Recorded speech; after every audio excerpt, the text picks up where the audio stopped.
Chapter 411.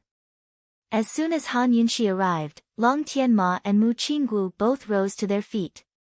It had been a long time since they'd seen this woman, so they naturally missed her. Long Tianma could tell at a glance that she'd gained some weight. Disaster relief was a laborious task, but Imperial Uncle Qin was the one who brought her here. How could he allow her to suffer? Even though Long Tianma was 1,000 times unwilling, he still called out, "Imperial Aunt." Han Yunxi didn't speak, but nodded and gestured for Long Tianma to sit down. "Good luck to esteemed Wang Fei," Mu Qinggu bowed his head in greeting. "Young general, you may rise." Han Yunxi's polite tone was distant. "Thanks to esteemed Wang Fei." Mu Qinggu's attitude was the same as before. He rose to his knees and returned to Long Tianma's right. Han Yunxi sat next to Long Fei Yi without asking any questions. She was very quiet. Long Tianma was about to speak about Northernly, but Han Yunxi's presence stopped him from speaking. Although he didn't like war, he still felt a bellyful of anger whenever he thought of that bastard Jun Yixia harboring designs on Han Yunxi. If he had a chance to express his opinion, he'd definitely support the Duke of Qin's actions.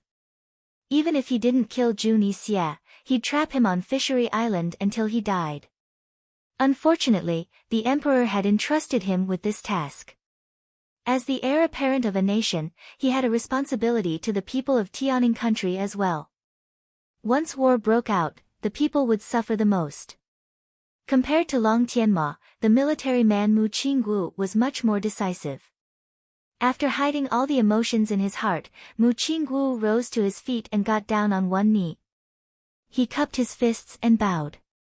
"Your Highness Duke of Qin, Your Highness and this general have been entrusted by the Emperor and the millions of civilians in the 3 cities bordering the three-way battlefield. We have come to invite you and General Bailey back to the imperial capital to discuss military and political matters." As soon as Mu Qinggu said this, Long Tianma came back to his senses. He felt guilty for letting Mu Qinggu speak first. He hurriedly said, "Imperial Uncle Qin, Imperial Father had me prepare an 8-horse carriage to specially invite you and Imperial Aunt back. Jun Yixia has gone too far. Everyone is still waiting for you and Imperial Aunt to discuss the war in Northernly. What is there to discuss?" Long Fei Yi asked. "To discuss battle strategy." Long Tianma quickly replied. However, Long Fei Yi said, "This prince has never been involved in the affairs of the imperial court, much less the military. Leave it to His Majesty to make the decision." Han Yunxi sat on one side without a word, but her heart was secretly laughing. Even she was often left speechless by Long Fei Yi's words, to say nothing of the 2 men before her. Emperor Tianhui should have invited a professional lobbyist instead. Long Tianma hesitated for a long time before he spoke again. "Imperial Uncle Qin, then General Bailey." Before he could finish, Long Fei Yi retorted cold. "Crown Prince means to say that it was your lordship who ordered the Bailey Navy to surround Fishery Island?" Long Tianma wasn't at a loss for words, but his heart was stifled. That was the truth. How would General Bailey dare to move without the Duke of Qin's orders? Still, he had to deny it. "No, that's not what Tianma meant. I just wanted to ask Imperial Uncle Qin for advice on how to deal with General Bailey. Your lordship has already said that I don't involve myself in military affairs. You should go back and ask your imperial father," Long Fei Yi said simply as he waved a hand to send him off. Long Tianma had run into an extraordinarily large wall. Fortunately, he had a good temper and patience. If he was like his father, he'd probably flip out on the spot. Mu Qinggu, who was still kneeling on one side, had an impatient temper. "Your Highness, the people at the border are innocent. Tianing soldiers are innocent as well. We're running out of supplies and provisions. Moreover, the weather at the 3-way battlefield is still cold. If we start fighting now, the casualties will be incalculable. Your Highness, please reconsider." Despite Mu Qinggu's agitation, Long Fei Yi only shot him a cold glance. "Young general, you should say those words to General Bailey instead. Your Highness. Mu Qinggu was starting to get angry. Your Highness, this soldier doesn't advocate sparing Jun Yixie. Killing a beast like Jun Yixie with a single blow would be letting him off too easily.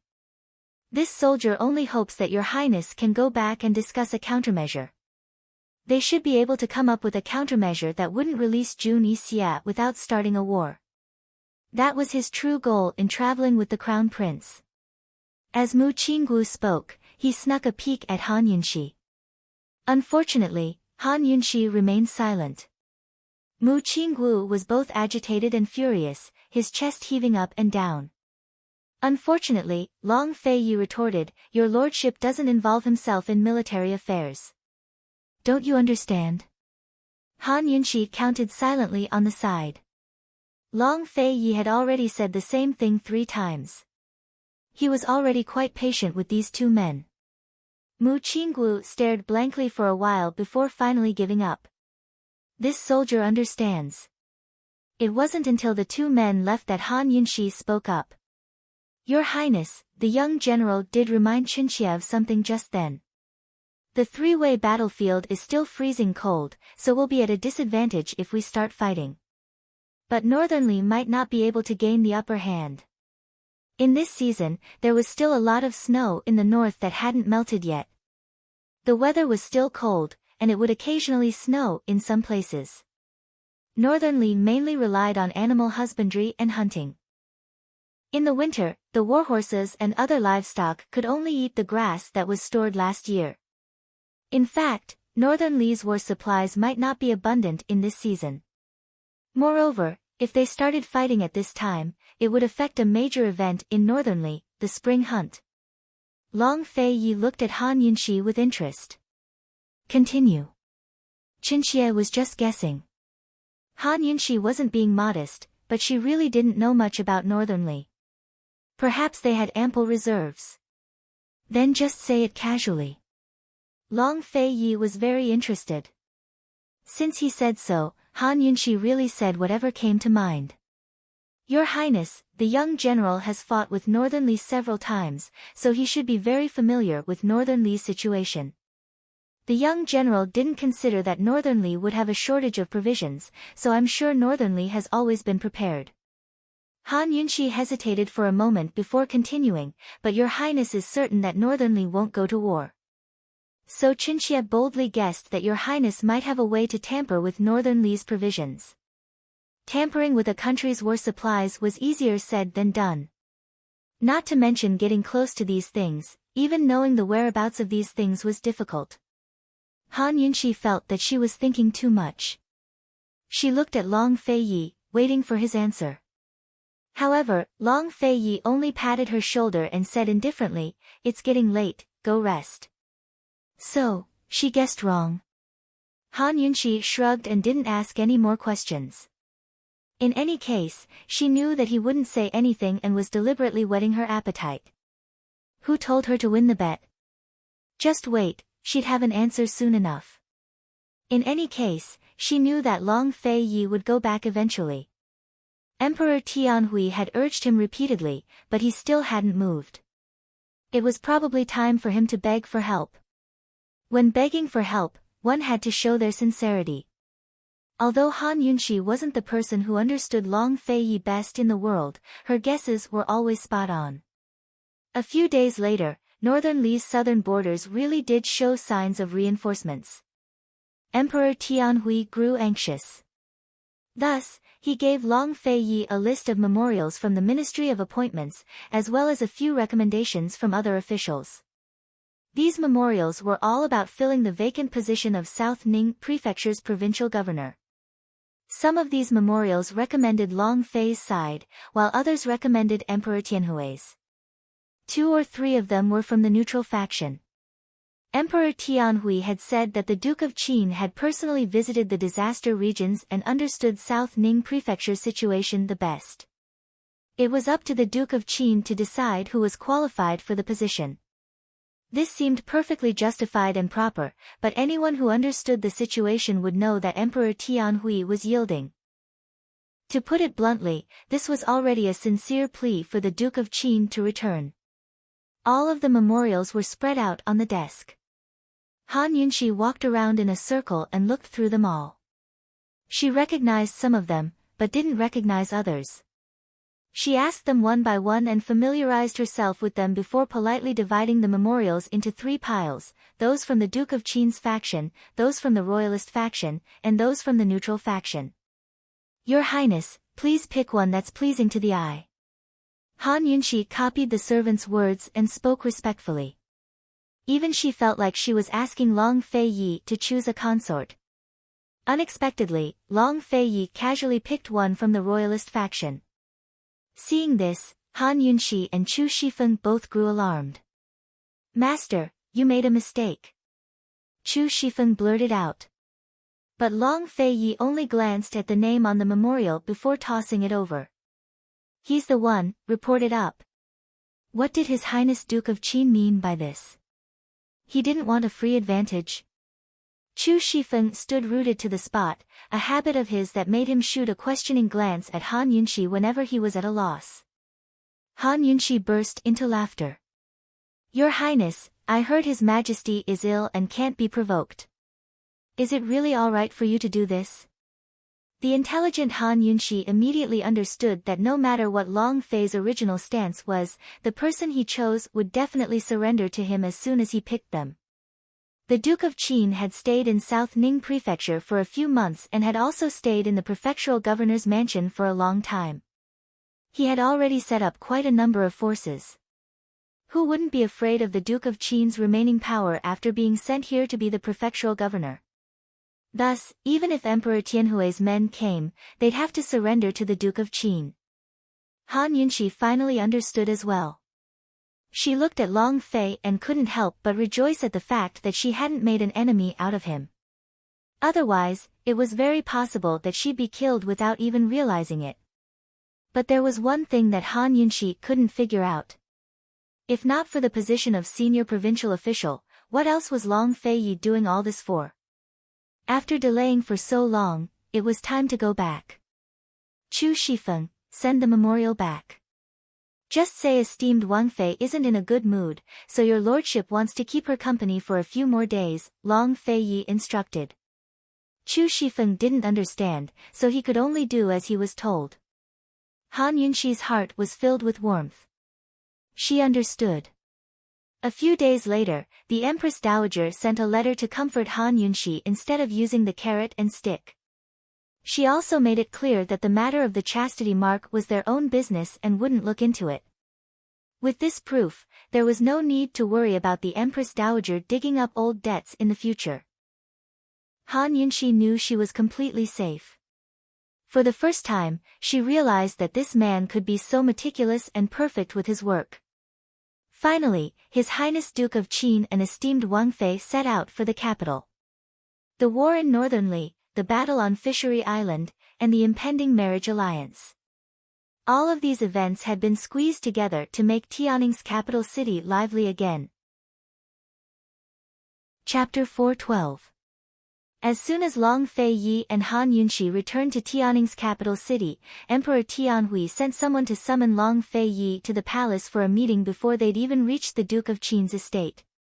Are you going? Long Fei Yi asked. Han Yunxi gave a start. She never expected Long Fei Yi to ask such a question. She wasn't a shadow follower, and he'd never let her tag along when he went out on business. Long Fei Yi knitted his brows at her and asked again, Are you going? I'm going. Han Yunxi replied loudly. Of course she wouldn't miss out on a good show. By now, it was already dark, but there was still a group of people standing in Emperor Tianhui's imperial study. Crown Prince Long Tianma, General Mu, and his son, Right Prime Minister Su Shaoquan, the Minister of War, and the Minister of Revenue were all present. All of them were on Emperor Tianhui's side. His Highness Duke of Qin has arrived, esteemed Wang Fei has arrived, a eunuch announced loudly. Hearing this, the crowd exchanged glances and began to whisper amongst themselves. Why had Qin Wang Fei Han Yunxi come? The emperor had summoned the Duke of Qin to discuss military affairs, so what was a woman like her doing here? After all, there were no other women in the imperial study besides court ladies. Long Tianma and Mu Qinggu both wore complicated looks on their faces, but they didn't say a word.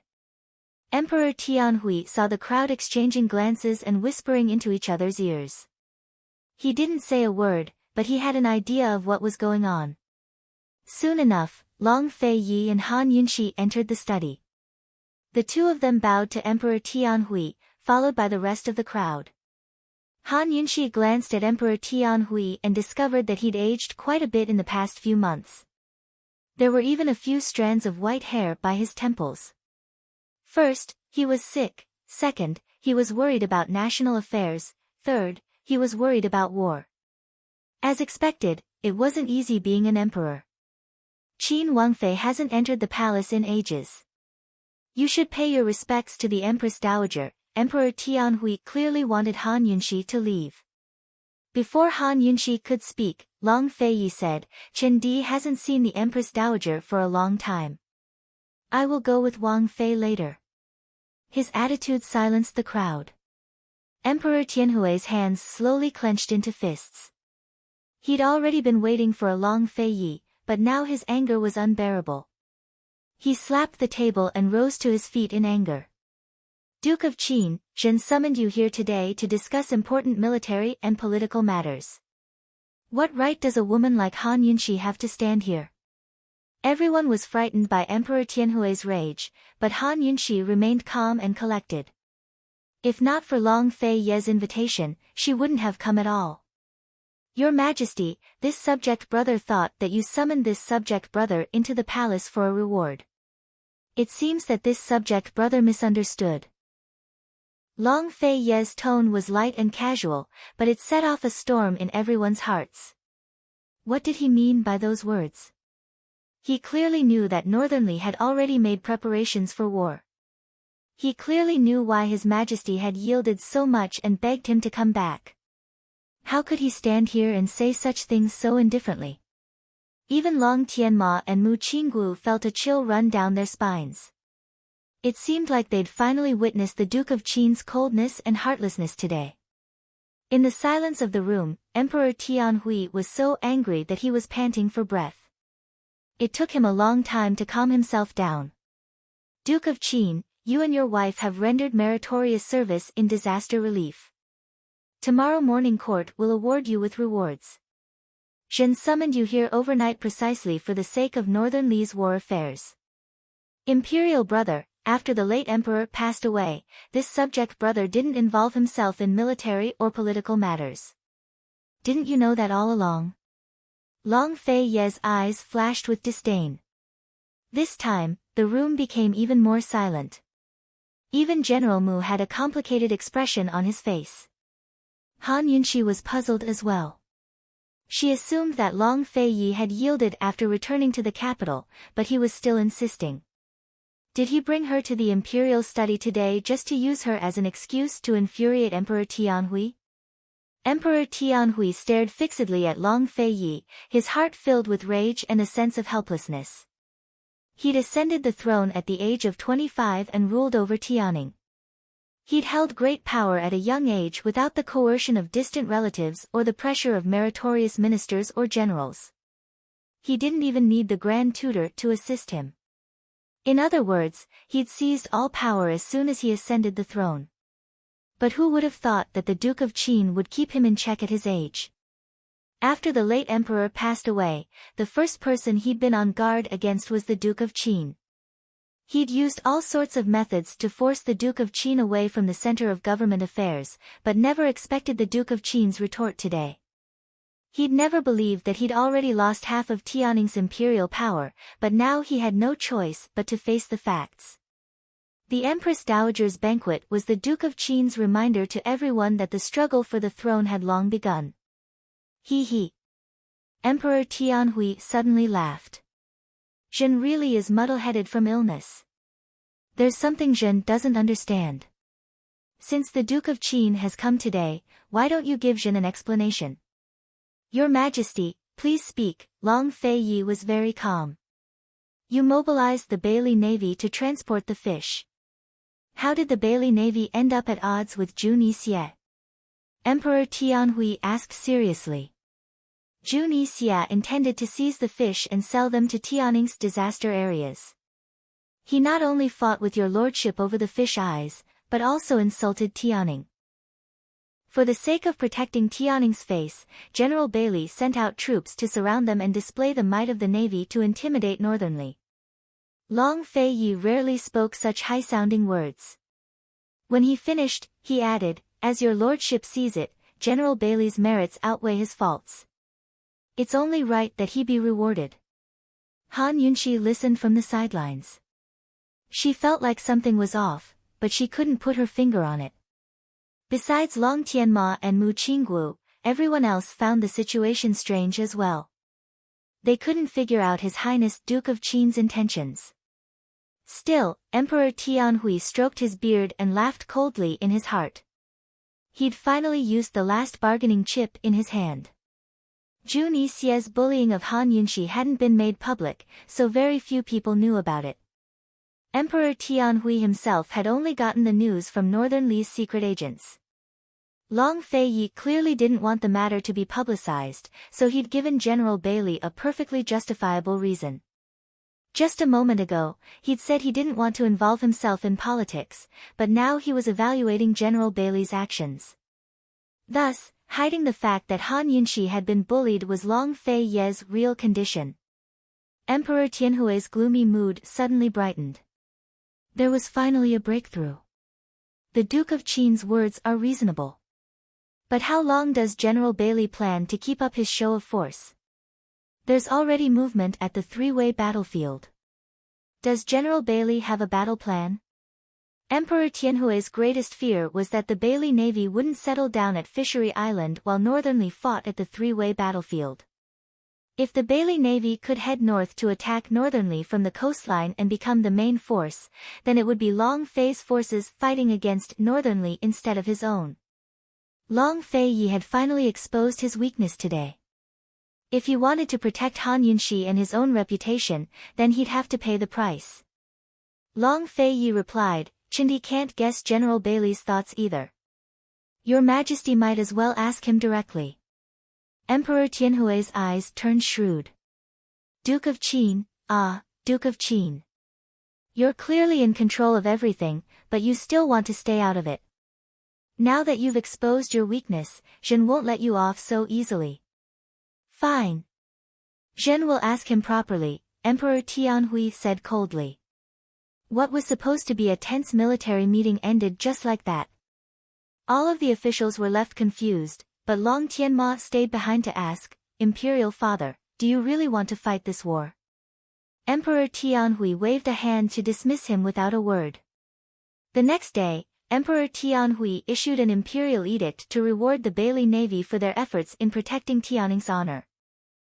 General Bailey also said that if Northernly dared to start a war at the three-way battlefield, the Bailey Navy would head north to attack Northernly's coastal defenses and force them to withdraw their troops. Emperor Tianhui rejoiced and approved the Bailey Navy's plan. Now Long Tianma and Mu Qinggu understood everything. "Qinggu, who do you think won this time? Imperial Father or Imperial Uncle Qin?" Long Tianma asked. Northernly's coastal defenses were weak, which was where the value of Tianning's navy lay. As soon as Tianning's navy moved north, Northernly would have to declare a ceasefire or transfer their troops to the east. They wouldn't lose too badly, but they wouldn't gain any advantages either. "Did His Majesty win?" Mu Qinggu said mildly. The Duke of Qin could have left Emperor Tianhui to clean up after the incident at Fishery Island, but for the sake of Han Yunxi's reputation, he'd yielded in the end. As Mu Qinggu spoke, he couldn't help but shake his head with a smile. Even when His Highness Duke of Qin gave in, no one could tell. Unless they knew the truth, how could any of the court officials see through him? But once war breaks out, won't Jun Yixia benefit for nothing? Mu Qinggu couldn't accept it when he thought of this. Judging from Northernly's actions, they'll definitely go to war. Imperial Uncle Qin can only let Jun Yixia benefit like this? Long Tianma muttered to himself. Although he'd seen through the situation, he still felt regret. As soon as Han Yunxi heard the news, she rushed to Long Fei Ye's study in his quarters and stood in front of him, staring at him. Long Fei Yi calmly rolled up the annals of the 7 noble families in his hands and hid the title of the book before putting it aside. "Is something the matter?" he asked. Han Yunxi stared at him for a long time before she spoke. "Long Fei Yi, you're too black-hearted." Long Fei Yi immediately knitted his brows. No one in the world had ever dared to stand in front of him and curse him. This woman was the first. Han Yunxi didn't care about Long Fei Ye's unhappy expression. She said, "You were certain that Northernly wouldn't go to war, so you had General Bailey make that promise to Tianhui. It looked like you were giving in for me, but you were playing with Tianhui again." After returning home that night, Han Yunxi had been trying to figure out Long Fei Ye's motives. Now she finally understood. This fellow was an expert among experts. If he hadn't been so young, he would have played Emperor Tianhui to death long ago during the struggle for the throne. How could he ever sit on the dragon throne? As long as Northernly didn't go to war, the Bailey Navy would have a legitimate reason to surround Fishery Island. Seeing Han Yunxi's agitated expression, Long Fei Yi mistook her for anger and sighed softly. "Isn't your lordship doing all this for you?" Chapter 413. Long Fei Yi had appeared to yield for Han Yunxi's sake in the imperial study that night, but he'd continued to set a trap for Emperor Tianhui. Han Yunxi didn't mind that Long Fei Yi had used her, but she was shocked by his black-bellied methods. She was also happy that the matter of Fishery Island's navy had been resolved so perfectly, so she was especially agitated. Hearing Long Fei's sigh, she gave a start. She blurted out, "Your Highness, what did you say?" She'd heard everything he said clearly, but couldn't help but ask. Long Fei Yi was surprised that he'd said it himself. It was obvious that he didn't want to say it, so he didn't know what had happened just then. Their eyes met, Han Yunxi waiting while Long Fei Yi hesitated. "Your Highness." Han Yunxi called out tentatively. Long Fei Yi withdrew his gaze and began to tidy up the things on his desk. "Your Highness," just then you said. Han Yunxi trailed off, then walked around the desk. Long Fei quickly tidied up and prepared to leave when Han Yunxi immediately went to block his way. "Your Highness, what did you say just then?" she asked. "Nothing," Long Fei Yi replied mildly. "You clearly said it." Han Yunxi looked up at him, her elegant face filled with sincerity. Long Fei Yi glanced at her. "Your lordship needs to go out," he said, then circled around her to leave. Han Yunxi stopped him again and grabbed his hand with a grin. "Your Highness, just then you said you were doing all this for my sake." A smile like that made it impossible for Long Fei to leave or feel cold even if he wanted to. He could tell that she was very happy. Perhaps Han Yunxi hadn't noticed, but Long Fei Yi could tell that this woman had changed in front of him over the past few days. She was growing bolder and bolder. Although she still stared at him like a love-struck fool, she was no longer timid and humble. Han Yunxi really hadn't noticed the change in herself. She only knew that what used to be a one-sided love was now mutual affection. If she liked him, she liked him. What was the point of hiding it? It was hard to imagine that the domineering Duke of Qin would be questioned like this one day. In this relationship, who was more timid? Long Fei Ye's expression didn't change as he lectured her. "Isn't it all for your sake? If you told your lordship about Jun Yixia earlier, you wouldn't be here today." "Fine," Han Yunxi let go of him, with her head bowed. "Qinxia knows her wrongs." Very satisfied, Long Fei Yi turned to leave. He hadn't even reached the door when his lips quirked up into a smile. He was in a good mood. Just like that, the news of the Bailey Navy's entrapment at Fishery Island was settled. Emperor Tianhui was still keeping an eye on Northern Li's situation. Indeed, Northern Li had made many moves at the borders of the three-way alliance, but their stance was unyielding. Emperor Tianhui had never looked forward to war so much. He was waiting for Northern Li to go to war, for General Bailey to fulfill his promise and for Long Fei Yi and Northern Li to suffer heavy losses. Although he predicted that neither side would suffer heavy losses, he'd still be the ultimate victor. However, who would have thought that an entire month had passed? The Northern Dynasty's emperors had threatened Northern Li multiple times, but never really sent out their troops. Your Majesty, this is too abnormal. With the Northern Dynasty's emperor's personality, they should have sent out their troops half a month ago. Could it be that they're too afraid to act rashly because of Western Zhou's marriage alliance? Or are they afraid of the Bailey Navy? 2 days ago, I heard that Northern Li's imperial ships showed up near Fishery Island. They've never suffered losses at the hands of a navy before, so why would they be afraid? Didn't a secret agent say that the Northern Dynasty's emperors disdain the Bailey Navy?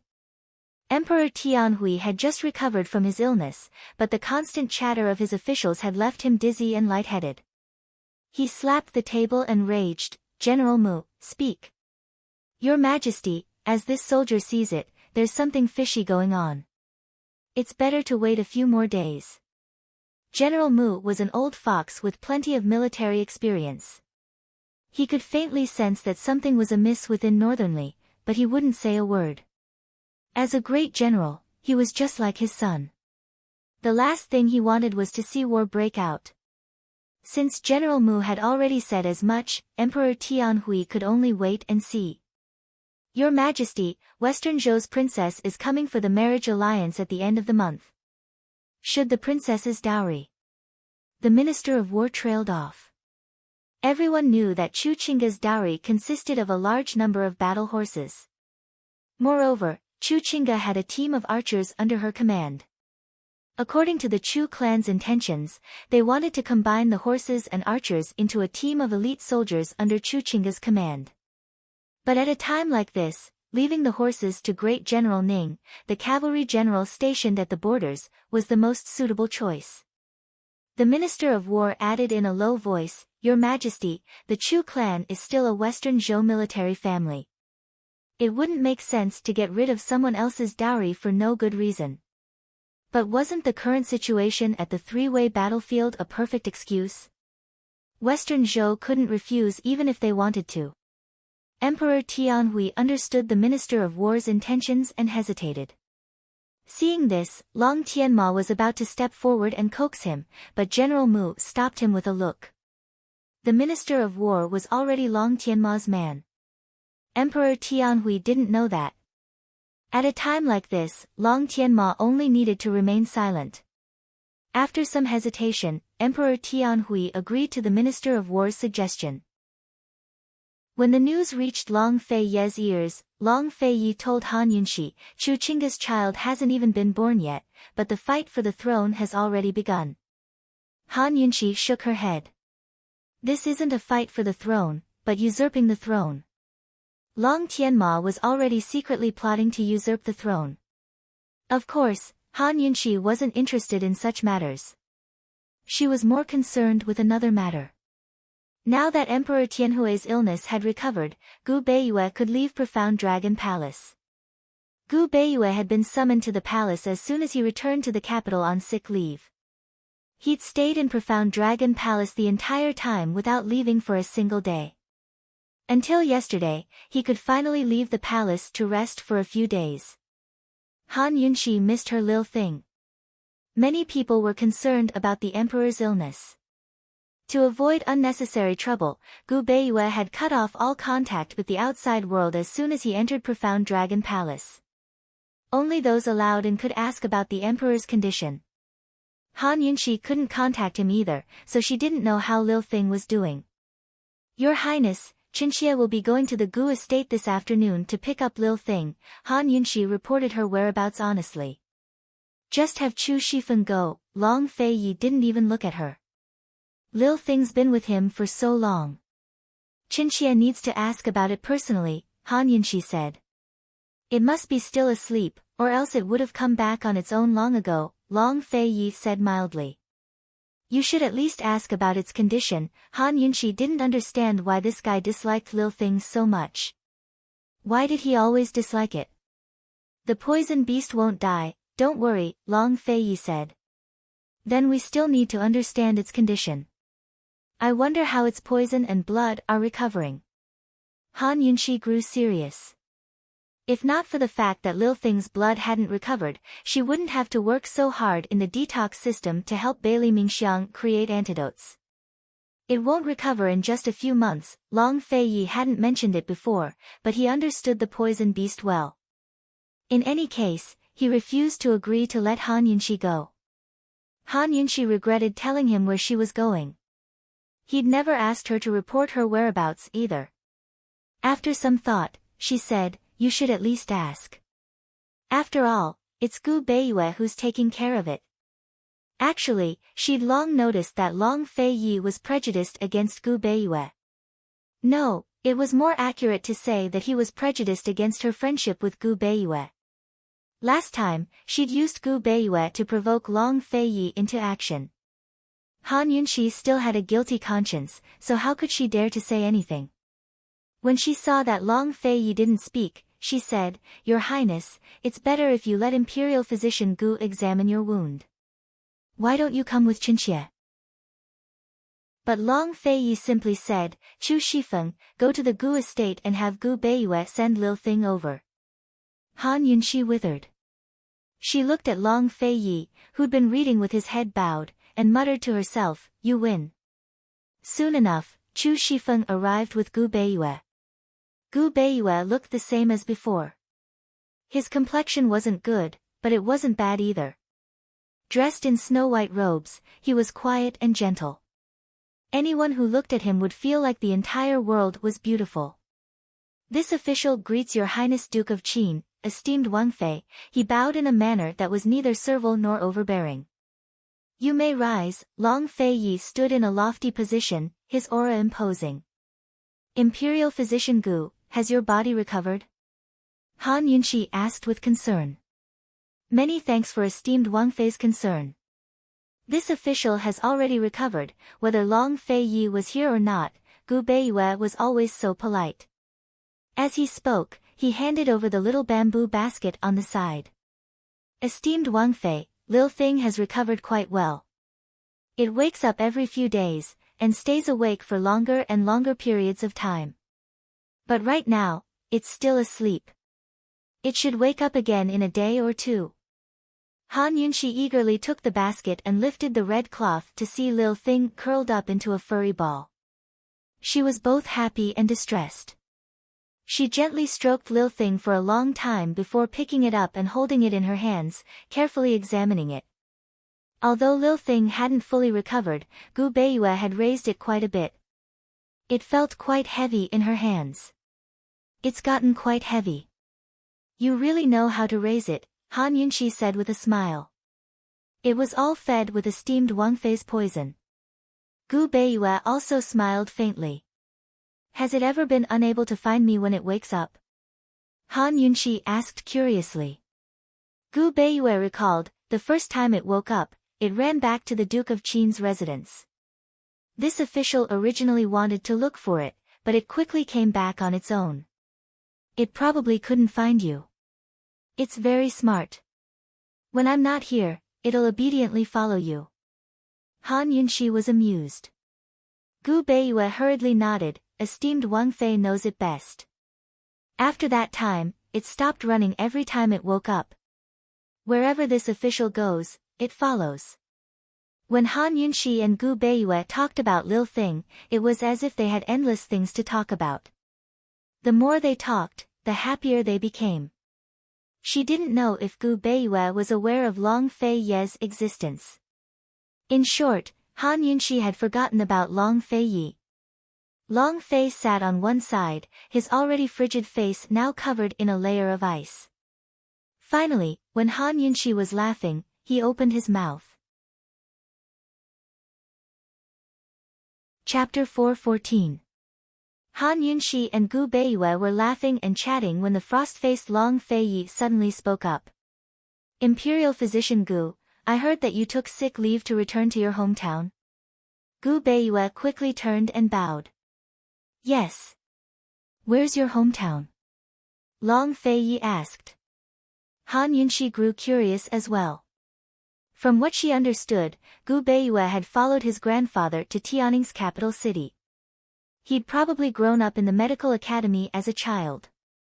In the end, his parents had never mentioned it. It's in Longxi. This official's parents died when I was young, so I was raised by my grandfather.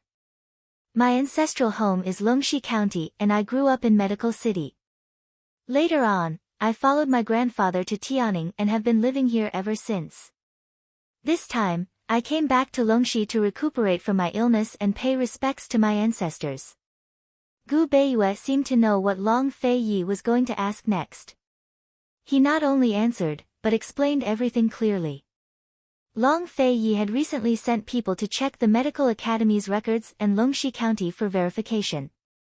Although Long Fei Yi didn't believe him completely, he still hadn't found any evidence to prove that Gu Beiyue was lying.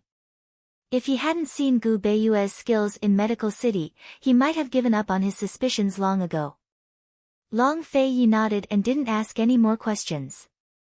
Wang Fei, you said that your lordship's wound needs to be examined again. Wang Fei? Is he called Han Yunxi?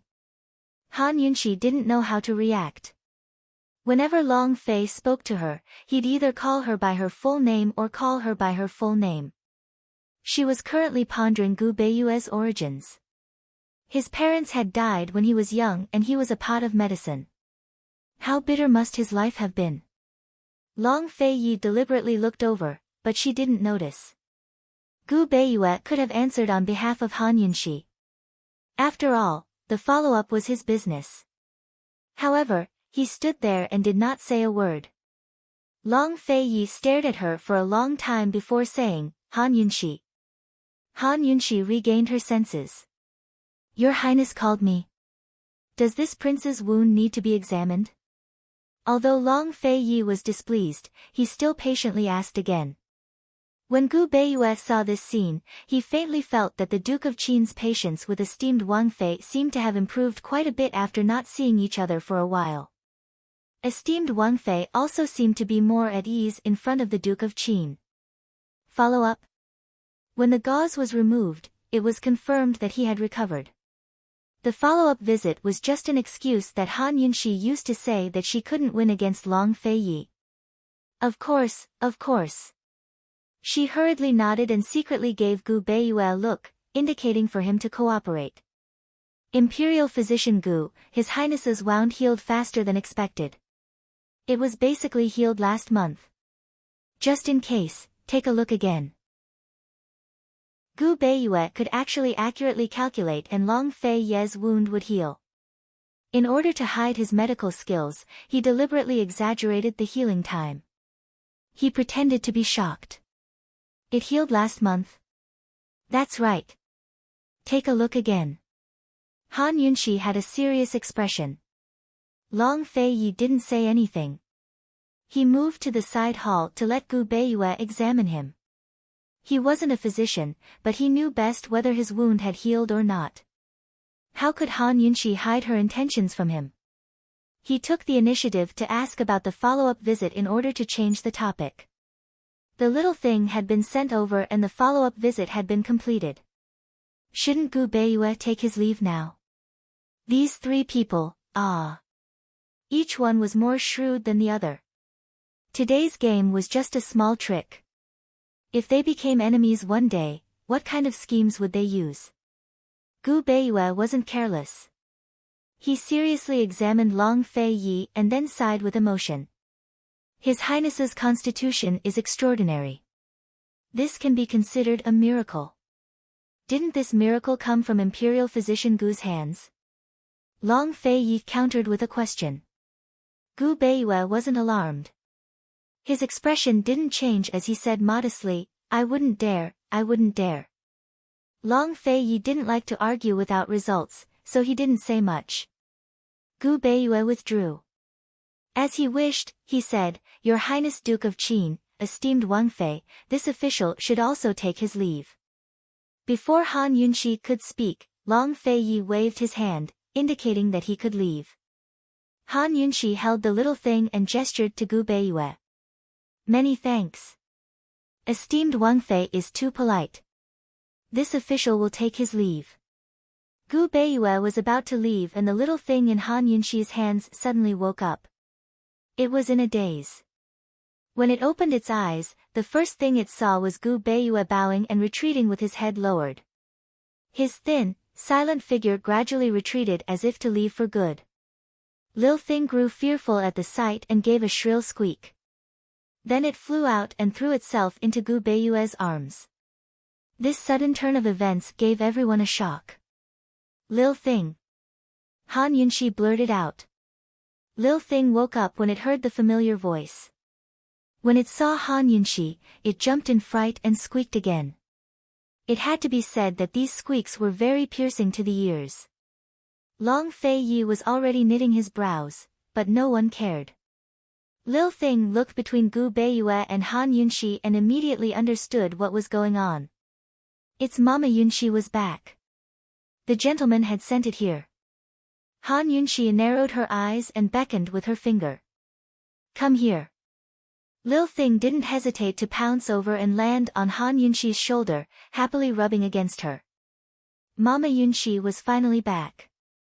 It missed her so much. Han Yunshi pulled Lil Thing off her shoulder and pinched its ears, teased its cheeks, scratched its neck, and tugged at its tail. It wasn't clear whether she was caressing it or ravaging it, but she was overjoyed. Did you miss me? Were you good? Did you cause any trouble? You didn't steal anything, right? Did you eat more than usual? Lil Thing had no idea what Mama Yunshi was talking about, but it kept squeaking and rubbing against Han Yunshi's fingers like a spoiled child. Long Fei Yi arched an eyebrow as he observed Han Yunshi's affectionate gestures. He didn't even blink. Esteemed Wang Fei, I'm afraid it smelled your scent and woke up early, Gu Beiyue grinned. Probably because it smelled the poison on my body. Han Yunshi grinned as well. So these two were going to start chatting again. On one side, Chu Shifeng and Xiao Mama exchanged meaningful glances.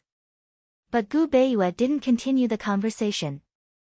It's good that Lil Thing's awake. This official still has matters to attend to, so I'll take my leave now. This time, he really left. This time, Lil Thing was very quiet. It nestled in Han Yunshi's hands and watched silently until the gentleman's figure disappeared from sight. It didn't know what had gotten into it just then. Was it too sleepy, or had it learned too much about him over the past few months? Was that why he had such a desolate illusion? Sir, Lil Thing really wants to spend more time with you. After Gu Beiyue left, Long Fei Yi rose to his feet and walked towards Han Yunshi.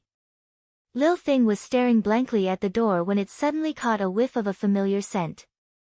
It was so familiar, but it couldn't remember what it was. It sniffed and slowly turned its head, only to see Papa Long's 5 fingers rushing towards its face. A familiar scent meant danger. Its soft fur stood on end as Lil Thing tried to flee, but it was too late. Long Fei Yi grabbed it by the tail and lifted it up. Lil Thing was too scared to move or make a sound. Its head and limbs hung obediently in the air, but its eyes kept darting towards Han Yunshi for help. Lil Thing hadn't fully recovered yet, so Han Yunshi was worried that Long Fei Yi would toss it out again.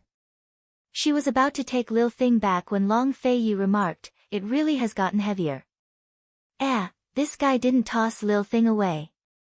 Han Yunshi nodded. Imperial physician Gu knows how to take care of it. Long Fei Yi wanted to say more, but fell silent for a long time. In the end, he gave Lil Thing back to Han Yunshi and said, "It's time to reduce its diet. It won't be able to run if it's too fat." Han Yunshi burst into laughter, but Lil Thing was so moved that it wanted to cry. It had no idea what Papa Long had said, but rejoiced at the fact that it hadn't been tossed out of the window in Papa Long's hands. It felt like Papa Long had changed for the better. After Han Yunshi took Lil Thing out, Long Fei Yi asked Chu Shifeng, "What's there to talk about with a mouse?" Chu Shifeng could tell that His Highness had wanted to talk to esteemed Wang Fei about Lil Thing too, but he hadn't. "Master, that's a squirrel, not a mouse," Chu Shifeng could only reply. Long Fei only gave him a cold glance, but didn't ask any questions. Instead, he changed the subject. Have you made arrangements? According to your highness's orders, everything's been taken care of. Tang Li's already gone to stand guard, Chu Shifeng replied. Mute Granny had arrived at the capital after them and was placed in the solitary enclosure. Tang Li had stood guard at the hidden pavilion for a long time, but the mysterious black-robed man never showed up again. Your Highness, could that black-robed man have already died? He was just holding on, or perhaps he took some sort of miracle medicine to preserve his heart. Chu Shifeng guessed. Your lordship is more interested in how he knew Mute Granny was in my hands. Long Fei Yi said. Mute Granny was the Mu clan's top secret. Mu Yingdong would never reveal her existence to outsiders. Besides him, the only other person who knew was Gu. But that man couldn't have known Mute Granny was still alive. Chu Shifeng had handled the matter flawlessly. Moreover, with Gu's personality, he would have told Han Yunxi long ago if he knew Mute Granny was fine. Long Fei Yi pondered the question for a long time, but couldn't figure out where the problem lay. Your Highness, this subordinate's already investigated. Gu Qisha hasn't returned to Medicine Ghost Valley yet. His whereabouts are unknown, Chu Shifeng reminded him in a low voice. Chu Shifeng felt that hiding Mute Granny from esteemed Wang Fei was a dangerous thing. If one day the secret was exposed, even His Highness wouldn't be able to explain himself. Moreover, His Highness probably didn't want to explain himself either. Long Fei Yi pinched the bridge of his nose and intoned, tell Tang Li to keep a close eye on the man. Currently, Gu Qishao was finally leaving the Mu clan's medicine storehouse after staying for so long. That's right, he and Mu Ling had found the panoptic red lotus. Although it wasn't the top treasure in the Mu clan's storehouse, it was still in the top 10. Mu Ling didn't even blink as she stuffed it into Gu's hands. Chi brother, take care of it. Chapter 4:15. Mu Linger had already ground the panoptic red lotus into a convenient powder and placed it in a small porcelain bottle. Mu Linger had suffered so much to find this thing, but Gu took it for granted and didn't show any gratitude. He really didn't have any conscience. However, Mu Linger wanted him to be this impolite. If he said thanks, she would feel distant. Love was nothing more than being willing to do it. Chi brother, we only have the Bear Chuan left. Let's go steal it from the 100 Poisons sect. Mu Linger's big watery eyes looked shifty. After a few months of torment, she had lost a lot of weight, but her spirit was very good. Steal? Would this young master do such a thing? Gu was very disdainful. Hee, Chi brother, do you have a good plan? Mu Linger laughed even more mischievously. Find Jun Yi Xie. Gu said very casually. The enemy of a friend was his enemy, and the enemy of an enemy was his friend. Jun Yi Xie was Han Yunxi's enemy, so Jun Yi Xie was also his enemy. However, Jun Yi Xie was also Long Fei Ye's enemy, so Jun Yi Xie was also his friend. Although he also looked down on Jun Yi Xie, in summary, he and Jun Yi Xie could be considered as both enemies and friends. He didn't know if Han Yunxi would despise Gu if she knew his convoluted theory. In short, the moment Gu knew that the Bear Chuan was in Jun Yi Xie's hands, he planned his plan. With the medicine in hand, it would be easy to trick Long Fei Yi. He could give the opportunity to trick Long Fei Yi to Jun Yi Xie, but the condition was that he wanted the Bear Chuan. Are we going to Northernly? Mu Linger asked hurriedly. She didn't know about Gu's dark thoughts. She only cared about where to go with Chi brother. Gu rubbed his chin. He and Mu Ling had been hiding in the Mu family's medicinal herb storehouse for a period of time. It could be said that they were completely oblivious to the outside world and were only focused on finding the Mi Tianhong. He did not know that Jun Yi Xie was trapped on Fishery Island, nor did he know the real reason why Jun Yi Xie was trapped on Fishery Island. He thought that if Jun Yi Xie was not at the 100 Poisons sect, then he must be in the capital of Northernly. After putting away the panoptic red lotus, Gu said, "Let's go and have a drink before asking around." Mu Ling'er was overjoyed. "Alright, let's get drunk." As soon as they left the Mu clan's medicinal herb storehouse, Gu heard the news that Northern Li's Duke of Kong had been besieged by Tianning's Duke of Qin on Fishery Island. The two countries were on the verge of war. Mu Ling'er was so drunk that she fell asleep on the dining table. Gu leaned against the window and rubbed his chin, completely sober.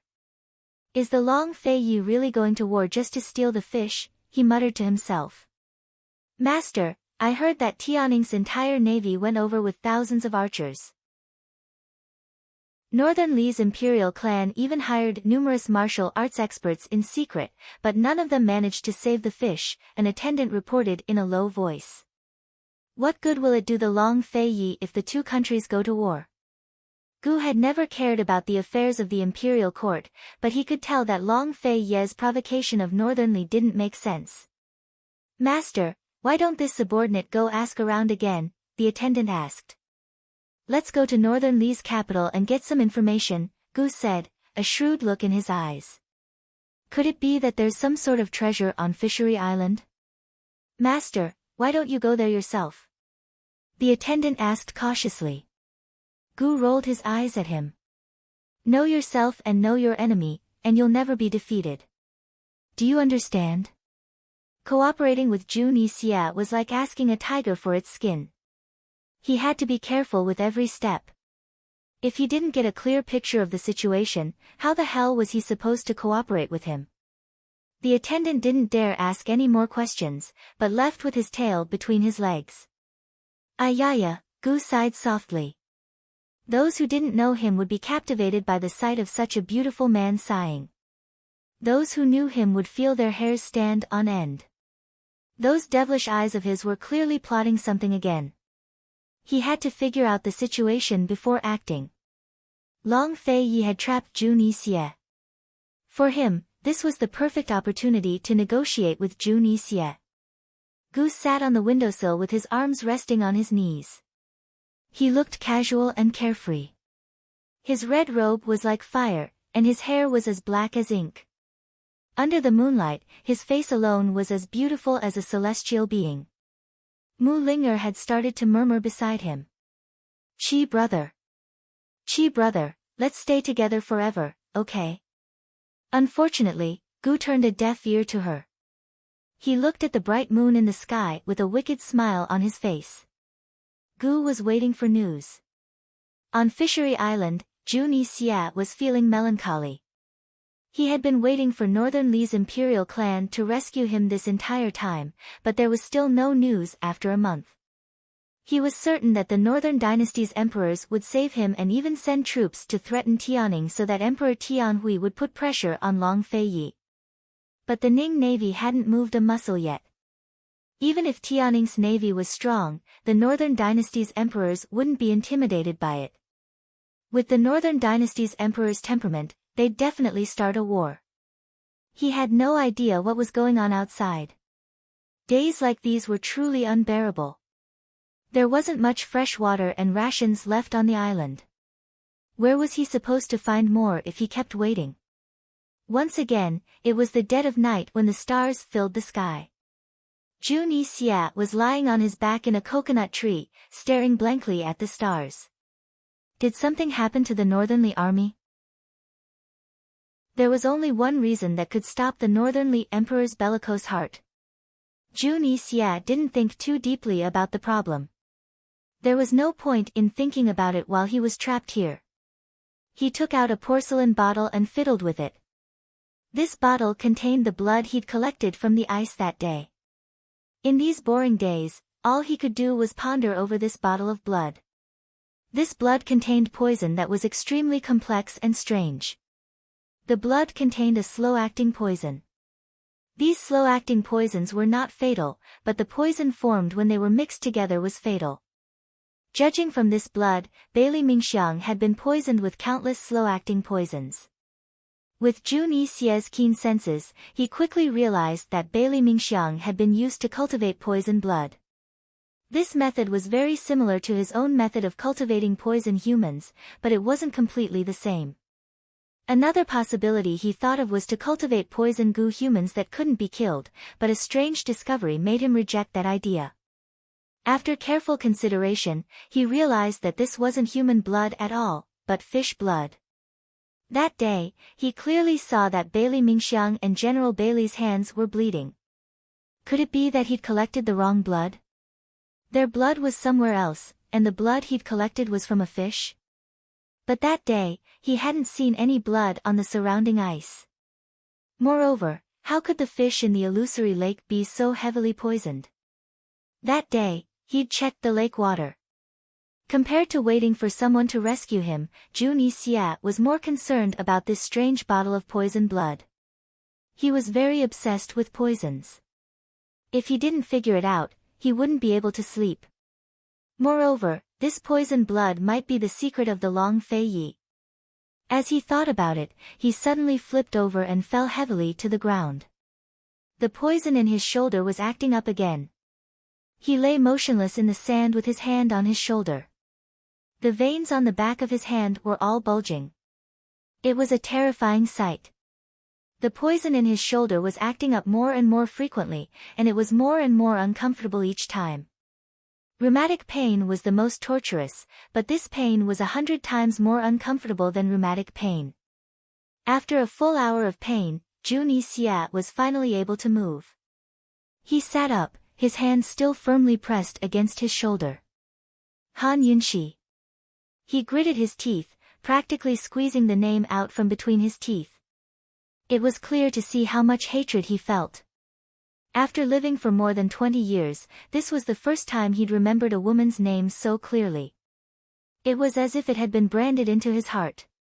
He probably wouldn't forget it for the rest of his life. Han Yunxi, you mustn't fall into this prince's hands. Far away in Tianing, Han Yunxi was sleeping until the middle of the night when she suddenly woke up with a cold shiver. There was still more than a month until Bailey Mingxiang's beauty's blood was completed.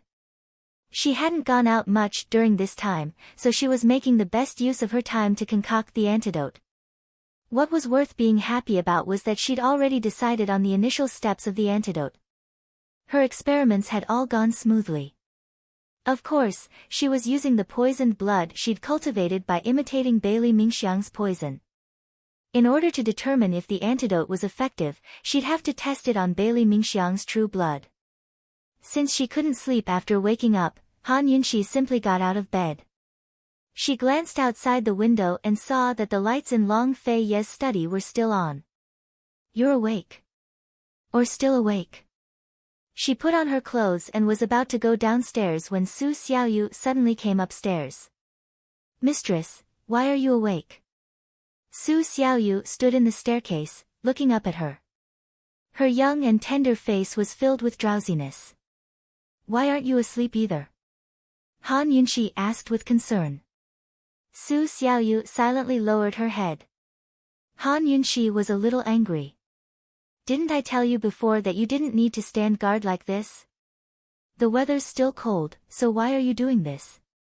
Leisurely Cloud Pavilion didn't have a rule of servants standing guard at night. After Su Xiaoyu came, she insisted on standing guard at the staircase. After Han Yunxi came back from the disaster area, she thought that the little girl had changed her bad habits. Who knew that she'd bump into her again tonight? Seeing Han Yunxi coming down, Su Xiaoyu immediately moved aside and lowered her head like an innocent child. Han Yunxi glanced at her. She wasn't as soft-hearted as before. Although she loved this child dearly, she shouldn't challenge her patience like this. A servant girl who came to her leisurely Cloud Pavilion and didn't listen to her repeatedly. How could she stay for long? Could she still be used? As soon as she arrived downstairs, she coldly said, Zhao Mama. Zhao Mama was sleeping in the room next to the study. She woke up from her dream and hurriedly came out. When she saw Su Xiaoyu, she knew what was going on. Discipline her well. If there's a next time, send her out. Han Yunxi mercilessly instructed. Su Xiaoyu immediately fell to her knees, her small frame trembling. She didn't dare to make a sound. This servant understands. Zhao Mama replied calmly. She thought to herself, this is exactly how esteemed Wang Fei should teach Su Xiaoyu a lesson. Otherwise, who knows what she'll become in the future. Han Yunxi walked out the door and realized that it was almost daybreak. Zhao Mama hurried after her and wrapped her in a cloak. Esteemed Wang Fei, why did you suddenly wake up? Zhao Mama asked in a low voice. When did His Highness come back last night? Han Yunxi asked. Zhao Mama knew the answer on purpose, but didn't say it out loud. This servant isn't sure either. Did His Highness come back last night? Han Yunxi was too lazy to pay her any more attention. She didn't leave the courtyard, but sat down on the swing instead. Northern Li still hadn't gone to war, and Chu Qingge's marriage alliance was imminent. She figured that the next few days would be more peaceful. She had to hurry up and deal with the beauty's blood. Because of it, her analysis of the perplexing butterfly illusion had been delayed. Seeing that esteemed Wang Fei didn't speak, Zhao Mama kept her company in silence. Su Xiaoyu had long raised her head from her room to stare at Han Yunxi from a distance. A sinister look flashed past her dark eyes that didn't suit her age. Chu Qingge's marriage alliance is imminent, and Big Brother's almost here. Looks like I'll have to find out something to give Big Brother an explanation. Chapter 4:16. At the break of dawn, the sky was dark and everything seemed hazy and hazy. Han Yunxi was no longer sleepy. She sat on the swing and swayed from side to side, thinking about the antidote for Bailey Mingxiang. Zhao Mama busied herself with preparing tea and snacks. Esteemed Wang Fei didn't have the habit of drinking tea early in the morning, but ever since she came back from the disaster area, she was like His Highness Duke of Qin. She had to drink tea every day when she woke up. However, she liked tea and snacks, while the Duke of Qin basically didn't eat them. Han Yunxi didn't let her get up, and Zhao Mama didn't have time to teach her a lesson. Su Xiaoyu remained kneeling in the room. It wasn't until dawn when Han Yunxi returned to her room to change clothes and was about to go out that she remembered Su Xiaoyu. Seeing the little girl's pitiful appearance, a trace of helplessness flashed through Han Yunxi's eyes. She didn't say anything and gave Zhao Mama a look before going upstairs. Before leaving, Han Yunxi bumped into Zhao Mama and Su Xiaoyu in the courtyard, cleaning up the tea table together. If it was in the past, Su Xiaoyu would definitely run over and say that she wanted to go out with her. Today, she was really obedient. She lowered her head and silently cleaned up, not daring to make a sound. Han Yunxi didn't say anything and went out by herself. Su Xiaoyu looked at her back and then looked at the teacup in her hand. A cold smile flashed through her eyes. It was clear that she had a scheme in mind. She's gone. Why are you still looking? Zhao Mama pinched her. It seemed like she used a lot of force, but it didn't hurt at all. Su Xiaoyu looked pitifully at Zhao Mama and said in a low voice, "You knows her wrongs. Heh, you're really something, little girl." Zhao Mama sneered, "I haven't taught you a lesson yet and you already know your wrongs. Do you think I'll let you off if you say that?" Su Xiaoyu twisted the linen cloth in her hand and muttered, "Then what do you want?" Zhao Mama immediately grabbed her ear and forced her to look up. "Stupid girl, you still dare to talk back. It seems esteemed Wang Fei was right. It's time to teach you a lesson." Su Xiaoyu pouted and didn't say anything. Most of the time, she was showing her true nature. She didn't know how to say nice things and often talked back. However, she had a good sense of propriety when it came to being spoiled and arrogant. Even a shrewd court lady like Zhao Mama didn't see anything strange. After all, Su Xiaoyu had already passed Chu Shifeng's test. She was also such a young child, so Zhao Mama had never been on guard against her. "Are you not convinced?" Granny Zhao asked. "In the future, I will never guard that place again," Su Xiaoyu said, feeling wronged. "Hee, you don't have to say anything. From tonight onwards, you will sleep with me." Granny Zhao was still very resourceful. Su Xiaoyu glanced at her, then drooped her head in defeat. Granny Zhao was very satisfied and urged, "Hurry up and tidy up." Su Xiaoyu picked up the heavy kettle. A sly smile flitted across her lips, and she suddenly threw the kettle on the ground. Ah! She quickly jumped out of the way. Frightened, Zhao Mama dodged to the side. Fortunately, there wasn't much water left in the kettle and it was already cold. Otherwise, it would be hard to say what would happen if the hot water splashed onto them. "You still haven't recovered your senses?" Zhao Mama grew angry. Su Xiaoyu patted her chest with a face full of fear. Thank goodness, thank goodness. Thank goodness esteemed Wang Fei wasn't here. Otherwise, you wouldn't be able to pay for it even if you had 10 lives. Zhao Mama said unhappily. Zhao Mama, this thing is too dangerous. Esteemed Wang Fei uses it to make tea every day. What if? Su Xiaoyu trailed off. Pa! Shut your crow's beak. Zhao Mama glared at her. But as she looked at the broken pieces and water on the ground, she began to seriously consider the problem. Esteemed Wang Fei and His Highness both drank kung fu tea. The teacups were very small and needed to be constantly filled with water, so they had to ensure a constant supply of hot water. There was a mini stove on His Highness's tea table in His Highness's courtyard, and there was a dedicated attendant to boil the water. There was no need to prepare such a heavy kettle, but esteemed Wang Fei wouldn't be so convenient. Seeing that Zhao Mama didn't speak, Su Xiaoyu whispered, "Zhao Mama, I saw a small stove at His Highness's place before. Isn't that convenient? Why don't we have esteemed Wang Fei ask for one from His Highness?" Zhao Mama laughed when she heard this. "Do we need to ask His Highness for such a thing? We'll just have Steward Luo find one later." Su Xiaoyu was overjoyed. "That's much more convenient. I'll be in charge of boiling the water in the future." The seeds of a conspiracy had been planted, but Han Yunxi was completely unaware. In her heart, she could be completely at ease living in the Duke of Qin's residence. Especially after Long Fei Yi strengthened the security, even Gu couldn't enter. At this time, Han Yunxi was already at the Bailey army estate. There was still more than a month before the beauty's blood was ready.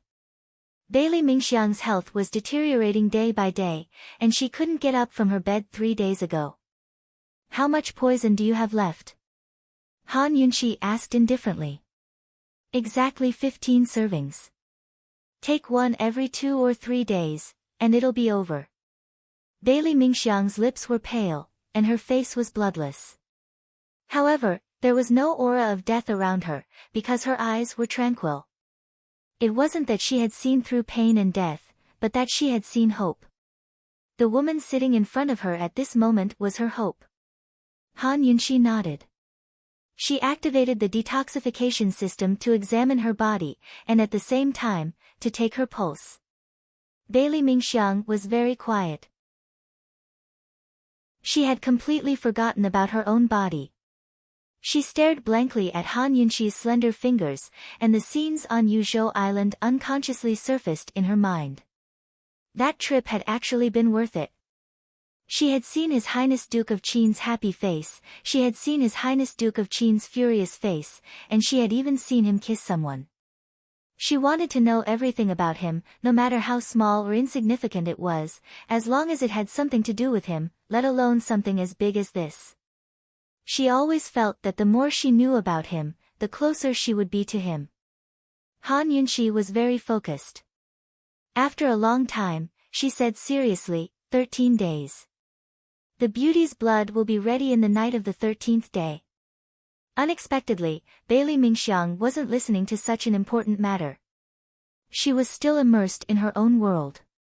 Han Yunxi looked up and couldn't help but frown. "Mingxiang." "Ah." Bailey Mingxiang finally came back to her senses. Han Yunxi was defeated. "Do you know what I just said?"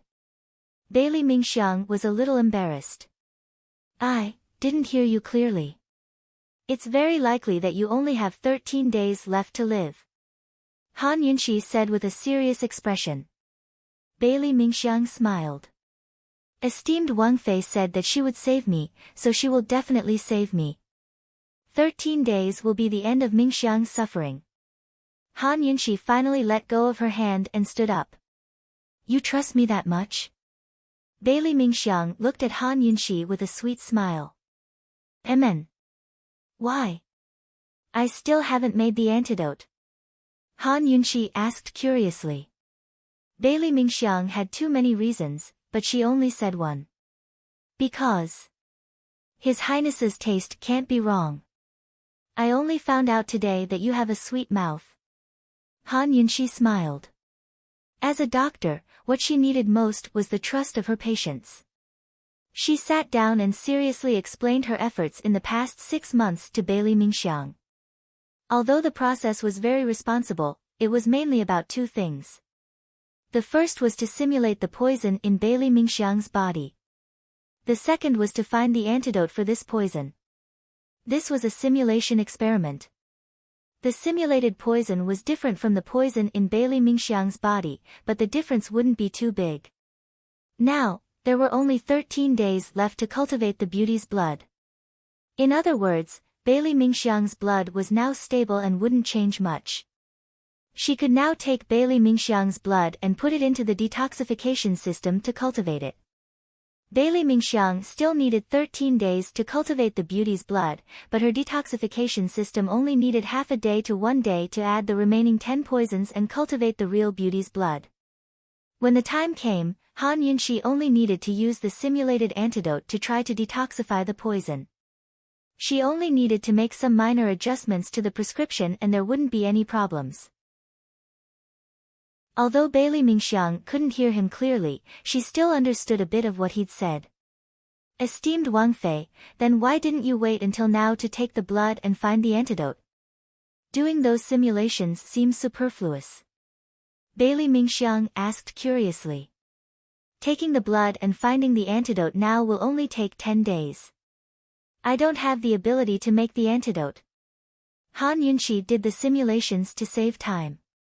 She thought that the simulated antidote and the real antidote would only differ by 1 or 2 ingredients. 10 days was enough for her to find the difference. Bailey Mingxiang didn't really understand, but she still nodded. She got up and wanted to get off the bed. Lie down. You don't need to get off the bed to take the blood. Han Yunxi stopped her. Esteemed Wang Fei, Mingxiang has something that needs to be done. Bailey Mingxiang said with a smile. Han Yunxi thought that she wanted to go to the bathroom, so she quickly helped her up. Who would have thought that once Bailey Mingxiang got off the bed, she would immediately kneel down. Esteemed Wang Fei, Mingxiang promises that as long as I can keep my life, I will never marry and will serve you. Han Yunxi was scared and quickly went to help her up. Don't be like this. I already said that I saved you because I didn't want to offend anyone. After all, most of the poison you took was given by me. Esteemed Wang Fei, even if you didn't give him the poison, His Highness would have found it from somewhere else. It's the same. Bailey Mingxiang insisted on not getting up. Han Yunxi felt very helpless. Because of her profession, she had seen too many patients who were grateful at first and made all kinds of promises, but after being cured, they forgot what they said. This wasn't being ungrateful, but when people were sick, they only had one thought in their mind. As long as they were cured, they were willing to pay any price. Alright, I'll promise you. Hurry and get up. Han Yunxi was only perfunctory. She knew that no matter what she said now, Bailey Mingxiang wouldn't listen to her. In any case, once she cured the poison and gave Bailey Mingxiang a normal life, she would naturally want to live a good life, marry, and have children. As for serving her for a lifetime, she could just laugh it off. Han Yunxi took Bailey Mingxiang's blood and put it in a small porcelain bottle that she had prepared beforehand. Then, she put it into the detoxification system through the medical kit. Although the detoxification system's process of scanning a person's body for toxins and putting poisonous blood in for testing were 2 different processes, the toxins were the same. Therefore, this time's test should be very easy for the detoxification system. However, Han Yunxi felt dizzy the entire way back. She even fell asleep as soon as she reached Leisurely Cloud Pavilion. When she woke up, she discovered something very strange. Bailey Mingxiang's blood wasn't human blood, but a type of blood that was very similar to fish blood. The final answer that the detoxification system gave her was, mermaid's blood. Han Yunxi was stunned. She didn't expect the Bailey family to be mermaids. She muttered to herself, no wonder. No wonder. General Bailey doesn't have any experience at all, but he was able to form such a strong navy. Did Long Fei Yi know about this? Han Yunxi ignored her exhaustion and immediately went to find Long Fei Yi. Chapter 4:17. Mermaids had the tail of a fish and the body of a human. They were known as the spiritual beings of the mermaids and were a special race between humans and fish. Mermaids produced silk that wouldn't get wet in water. Their tears would turn into pearls, making them extremely precious. Han Yunxi had learned of the existence of mermaids from myths and legends. Mermaids usually lived in the sea, but they also lived in large lakes and rivers. They had high standards for water quality. But from what Han Yunxi understood, mermaids had the tail of a fish and the body of a human. They had to take medicine to leave the water, and they couldn't stay for long. But the Bailey clan was no different from humans. Moreover, they lived on land for a long time. What was going on? Did Long Fei Yi know about this? Did Tianning's previous emperor, who'd ordered the formation of a navy, know about this? Using mermaids to form a navy was a heaven-defying act. After all, the sea was the mermaids' territory. No powerful navy could contend against them. By the time Han Yunxi arrived, Long Fei Yi had put away the annals of the 7 noble families in his hands. Actually, Han Yunxi had long noticed the thick ancient book in Long Fei Yi's hands. Although she didn't know what it was, she recognized its appearance. She remembered that Long Fei Yi had been flipping through this book since he was in South Ning Prefecture. Seeing him so focused on the book, she asked, "What book is this?" Chu Shifeng jumped in fright at her words. Fortunately, Han Yunxi hadn't noticed, or else she would have noticed something amiss. Chu Shifeng was Long Fei Yi's personal bodyguard. He was supposed to be calm and steady, not flustered like this. Normally, he was calm and steady, but he couldn't keep his cool in front of esteemed Wang Fei. Long Fei Yi was unperturbed. "Urgent business?" he asked mildly. His 2 simple words avoided Han Yunxi's suspicions. Han Yunxi really had come in a hurry, so she didn't ask about the book. Instead, she asked directly, "Did you know that the Bailey clan is a mermaid clan?" This time, Long Fei Yi could no longer remain calm. His hand on the table clearly stiffened. How did this woman know about such a confidential matter? He was certain that Bailey Mingxiang didn't have the guts to tell her. Seeing Long Fei Yi's expression, Han Yunxi immediately understood. "You already knew. How did you find out?" Long Fei Yi quickly regained his composure. "Bailey Mingxiang's blood is very special. I analyzed it for a whole night before I could confirm that it was that." Han Yunxi answered honestly. "You can even analyze this?" Long Fei Yi was very surprised. Without the detoxification system, Han Yunxi couldn't analyze it. She could only see that Bailey Mingxiang's blood was strange, but she couldn't be sure that it was mermaid blood. However, the detoxification system had recorded it. "Your Highness, it's because the Bailey clan is a mermaid clan that you set up a navy in Tianning long ago, right?"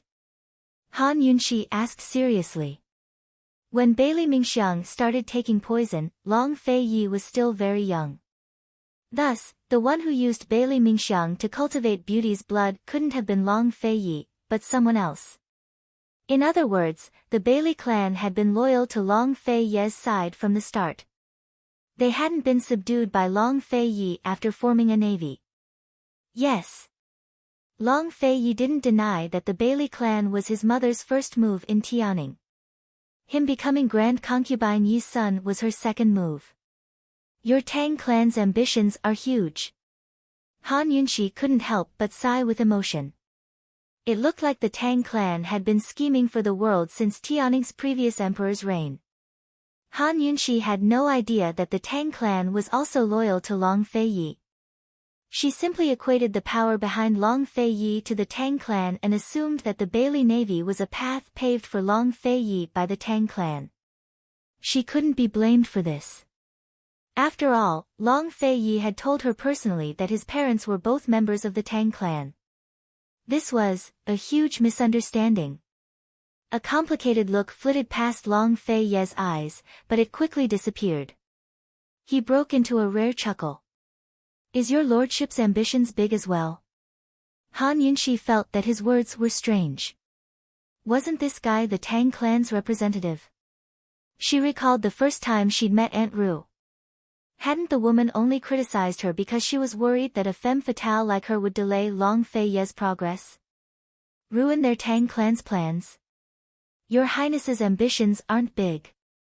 Perhaps the person sitting here today wouldn't be your Highness, but Tang Li instead, Han Yunshi teased. It didn't matter if it was a lie or a misunderstanding. In any case, Han Yunshi had misunderstood. Chu Shifeng grew uneasy at this, but Long Feiyi had no intention of explaining himself. Instead, he asked, the beauty's blood should be ready soon, right? Your Highness only cares about the beauty's blood and not the beauty's. Han Yunshi was still joking. Of course, the beauties were referring to Bailey Mingxiang. Long Feiyi asked back seriously, you want your lordship to care? The two of them spoke ambiguously. This concern was not a concern for the other party, but there was clearly a hidden meaning behind their words. In the end, Han Yunshi grew serious. Your Highness, Bailey Mingxiang has worked hard even if she didn't have any meritorious service. It wasn't easy for her to endure hardships since she was young. Although Han Yunshi had always claimed that she'd saved Bailey Mingxiang because she didn't want to harm the heavens with her poisons, she both pitied and admired Bailey Mingxiang. At the very least, she'd never heard Bailey Mingxiang complain about anything in her interactions with Bailey Mingxiang. When Long Feiyi didn't speak, Han Yunshi added, Your Highness, if such a good girl dies like this, it'll be your Highness's loss. Anyone who wasn't in the know might assume that Bailey Mingxiang had some sort of relationship with Long Feiyi. Long Feiyi only wanted the beauty's blood. He didn't care about anything else. Forced by Han Yunshi, he could only ask mildly, can't you save her? Has your Highness never cared whether the antidote was successfully concocted? Han Yunshi pursued. Even if it wasn't Bailey Mingxiang today, if it were any of Long Feiyi's subordinates, be it a man or a woman, Han Yunshi would have the same thought. Wasn't Long Fei being too heartless and cruel with his indifference? Long Feiyi had such an emotionless and cold personality. He was annoyed by Han Yunshi's relentless questioning. He said unhappily, it's not your business. Why should your lordship care so much? Han Yunshi was speechless. Long Feiyi's words sounded so sweet, as if he was trying to curry favor with her. But his tone was serious and unhappy. Han Yunshi stood rooted to the spot, unsure of how to reply. Chu Shifeng's expression was one of disbelief. Who said His Highness Duke of Qin didn't know how to sweet-talk, be romantic, or confess? This wasn't the first time something like this had happened. Your Highness Duke of Qin, are you sure you're not doing this on purpose? Qin Wanru thought to herself. Han Yunshi was a little embarrassed by his sweet words, but Long Feiyi was full of himself. Fine, he was just being straightforward. Perhaps he didn't know how sweet his words sounded. He arched a brow at Han Yunshi and said, just pretend you don't know about the mermaid clan. Don't mention it to the Bailey clan either. Understood, Han Yunshi knew what to do. Just like that, the two of them forgot about Bailey Mingxiang. Han Yunshi asked curiously, Your Highness, how can the mermaid clan stay on the water for so long? The Bailey clan is a branch of the mermaid clan. They're no different from normal people on land, but they show their mermaid characteristics in the water, Long Feiyi explained. Han Yunshi nodded. She didn't find it strange. Cloud Realm continent had plenty of strange people and strange things to begin with. She thought that the Bailey Navy would definitely become Long Fei Ye's most powerful military force. Mermaids were not only the rulers of the seas, but the masters of the rivers and lakes as well. After Han Yunxi left, Long Fei Yi took out the annals of the 7 noble families again and flipped to a random page. The yellowed page was empty except for 2 large characters, Bailey. Long Fei Yi flipped to the next page and found a detailed introduction of the Bailey clan. The Bailey clan was one of the 7 noble families of the Great Qin Empire and once controlled the Great Qin Navy. They controlled all of Cloud Realm continent's water systems. Of course, that was all in the past and history.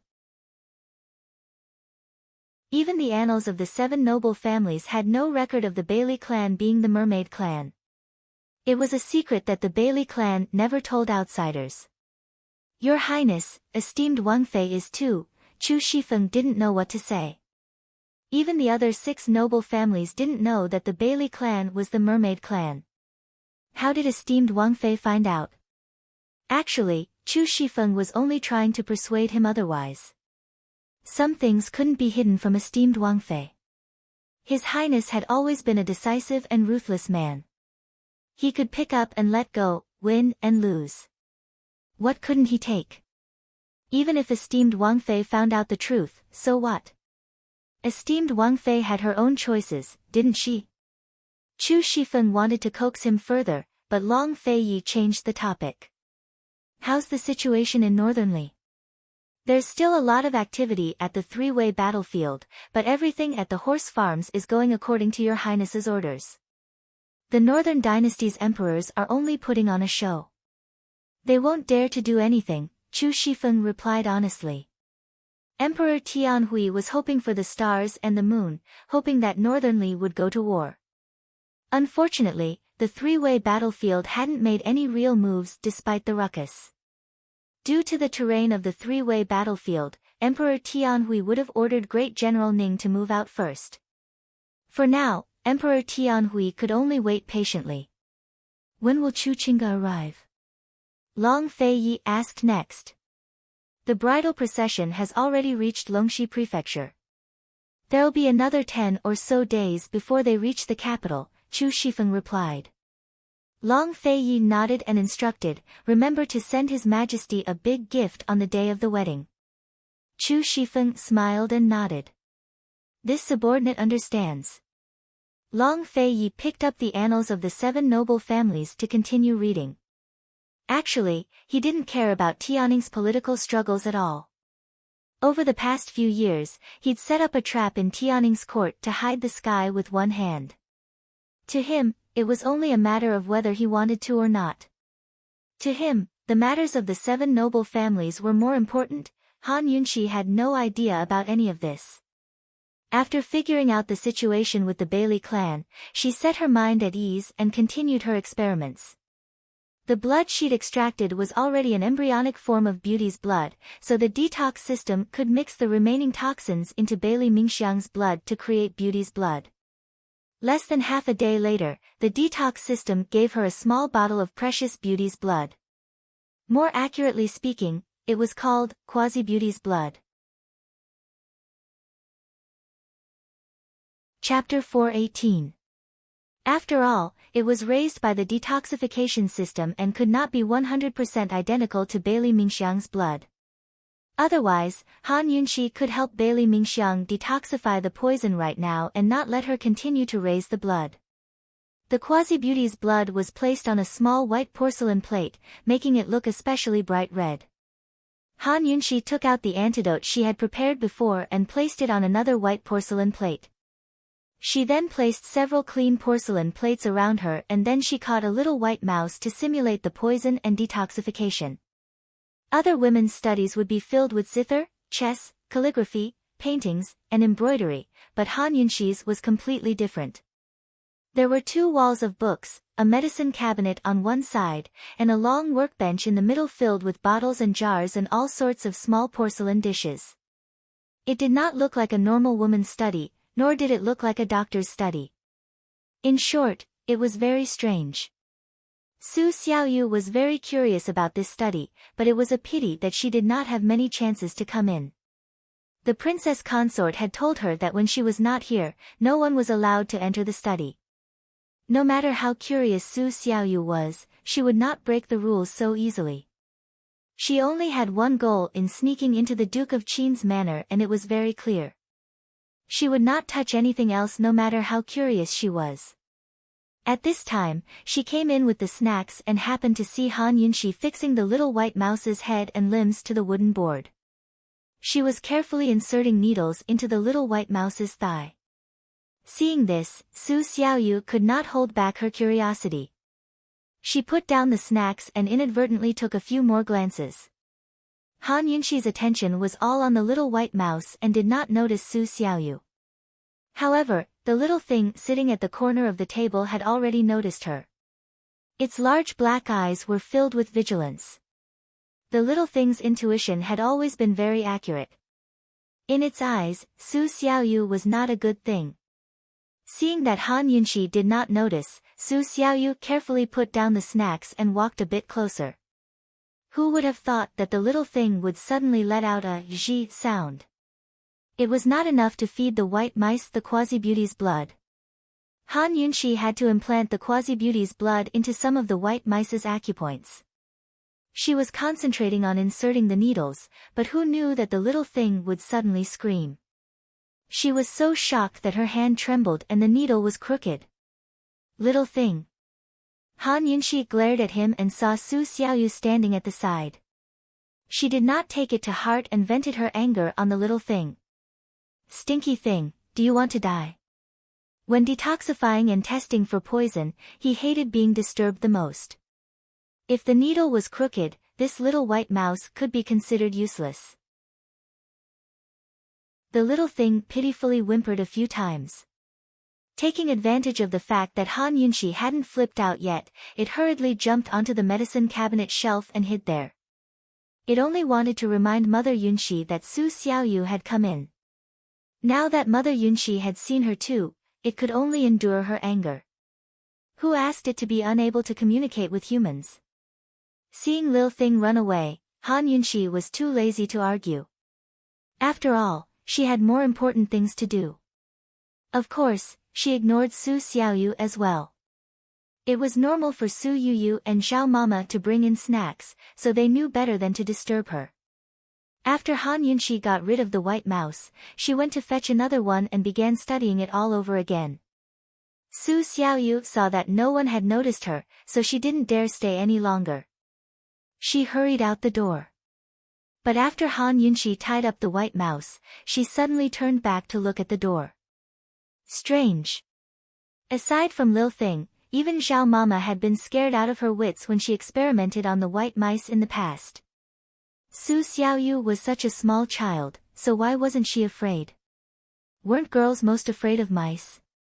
Moreover, it was a bit cruel and terrifying to tie up a white mouse like this for experiments. But Su Xiaoyu wasn't frightened at all. This child, Han Yunxi felt a knot in her heart. At this moment, Lil Thing, which was lying on the medicine rack, squeaked a few times, as though it was reminding Han Yunxi of something. Do you find it strange too? Han Yunxi asked. Lil Thing didn't understand and squeaked a few more times. Han Yunxi wanted to ask about it later. At this moment, she didn't have the time to think too much. Being disturbed in the middle of an experiment was really depressing. After sorting out her thoughts, Han Yunxi continued.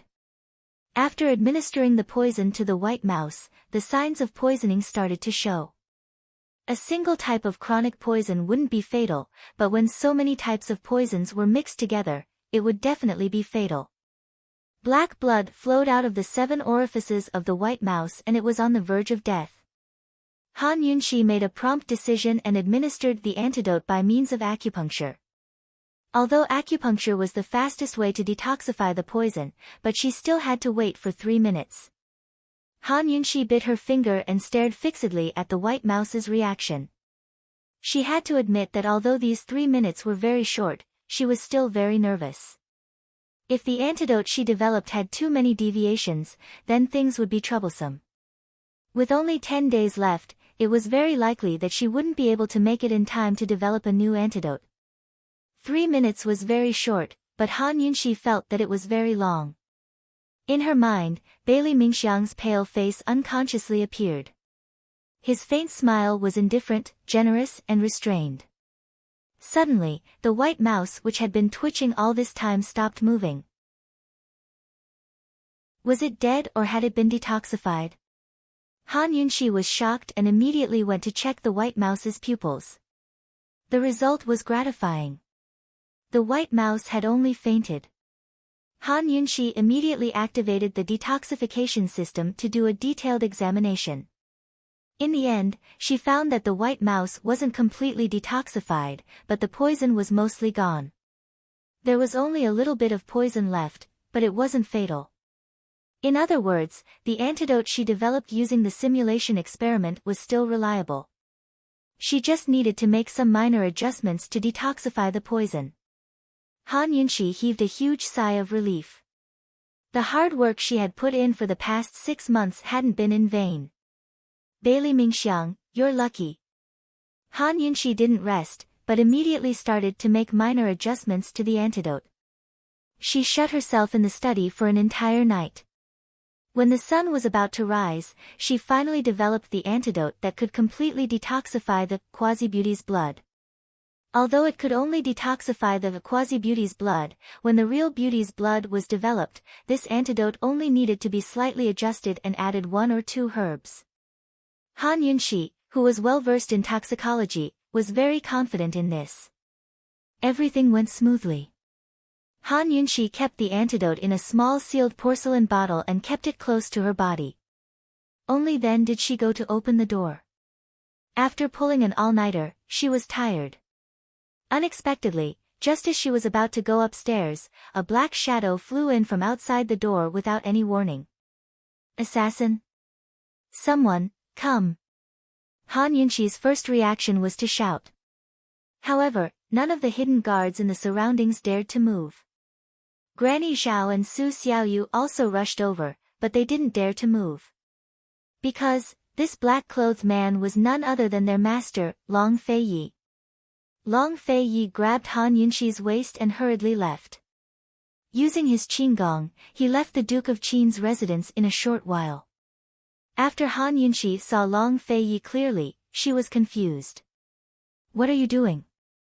Something happened to Bailey Mingxiang. Long Feiyi was very anxious. Han Yunxi had never seen him so anxious about anyone since they met. If she didn't know the truth about the beauty's blood, Han Yunxi would probably be overflowing with jealousy. What happened? She was fine when I went to see her yesterday. Han Yunxi was also anxious. She suddenly bled from her 7 orifices and fell unconscious. The poison doctor in the residence said that the poison acted up early. As Long Feiyi spoke, he sped towards the Bailey army's residence. If anything happened to Bailey Mingxiang, then all their efforts over the past decade would have been for naught. Moreover, it'd be harder than ascending to the heavens to find another person with Bailey Mingxiang's unique constitution. How could he not be anxious? By the time Long Feiyi arrived at the Bailey army's residence with Han Yunxi, Bailey Mingxiang's pulse had already begun to weaken and her life was in danger. Aside from General Bailey, there were poison doctors in the bedroom. They were all anxious, but they weren't worried about the weak woman's life. They were worried about the beauty's blood in her body. Bailey Mingxiang lay on the bed with her eyes closed. Her face was frighteningly pale, and no one helped her wipe away the blood that flowed out of her 7 orifices. Seeing this scene, Han Yunxi's heart strangely felt stifled. She was so uncomfortable that she couldn't speak. However, she quickly restrained her emotions and entered a state of mind. All of you, leave, she said indifferently. Esteemed Wang Fei, Miss Mingxiang's, the poison doctors didn't leave. Instead, they stepped forward to explain the situation.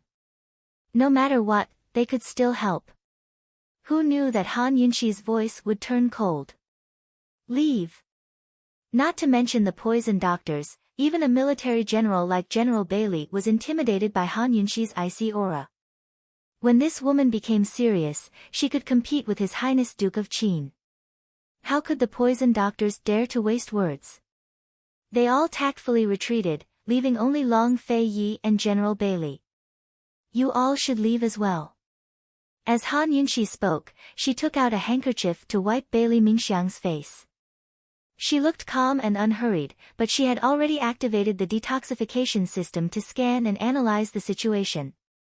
It wasn't that she was cold-blooded, but that the more urgent the situation was, the more she needed to remain calm. She couldn't afford to make the slightest mistake. General Bailey had heard of Han Yunxi's formidable poison skills for quite some time. He thought that His Highness Duke of Qin probably wouldn't go out, so he wanted to take this opportunity to see for himself. But who knew that Long Fei Yi would turn around and leave without another word? General Bailey had no choice but to follow him out and personally close the door. Han Yunxi couldn't understand why General Bailey would be so cold-blooded. The person lying on the bed was his own daughter. Were the powerful mermaids so loyal to Long Fei Yi that they would be proud to give their lives for him? What reason did the Tang sect have for the mermaids to be so loyal and devoted to him? Of course, Han Yunxi wouldn't think about these questions at this critical juncture. She had to ensure that she was highly focused and had enough energy to allow the detoxification system to perform its inspection and analysis. While paying attention to Bailey Mingxiang's pulse, Han Yunxi analyzed the situation. Not long after, she came to an inconceivable conclusion. The beauty's blood had been cultivated, and the poison had taken effect.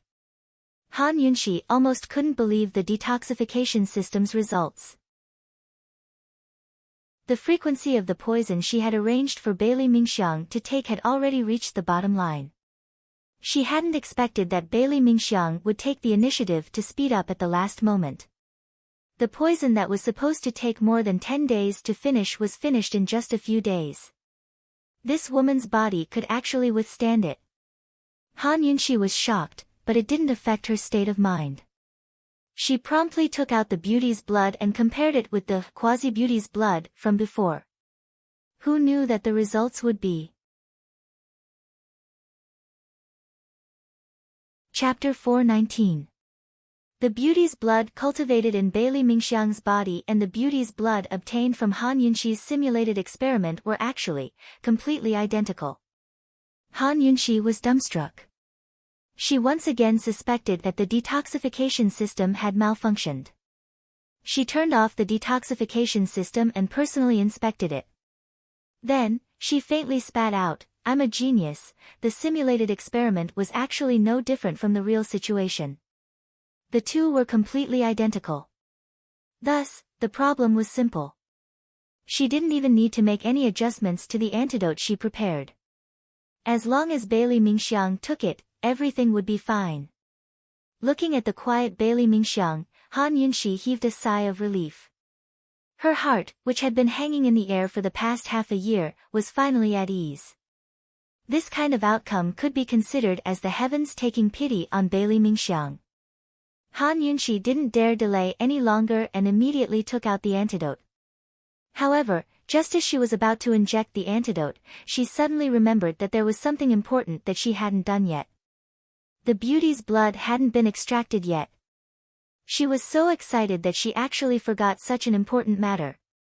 Once Bailey Mingxiang's poison was cured, everything would be for naught. With Long Fei Ye's personality, wouldn't he make Bailey Mingxiang nurture the beauty's blood again? Han Yunxi personally opened the door and invited Long Fei Yi and General Bailey in. She concisely explained the situation. The beauty's blood was saved, and Bailey Mingxiang's life was also saved.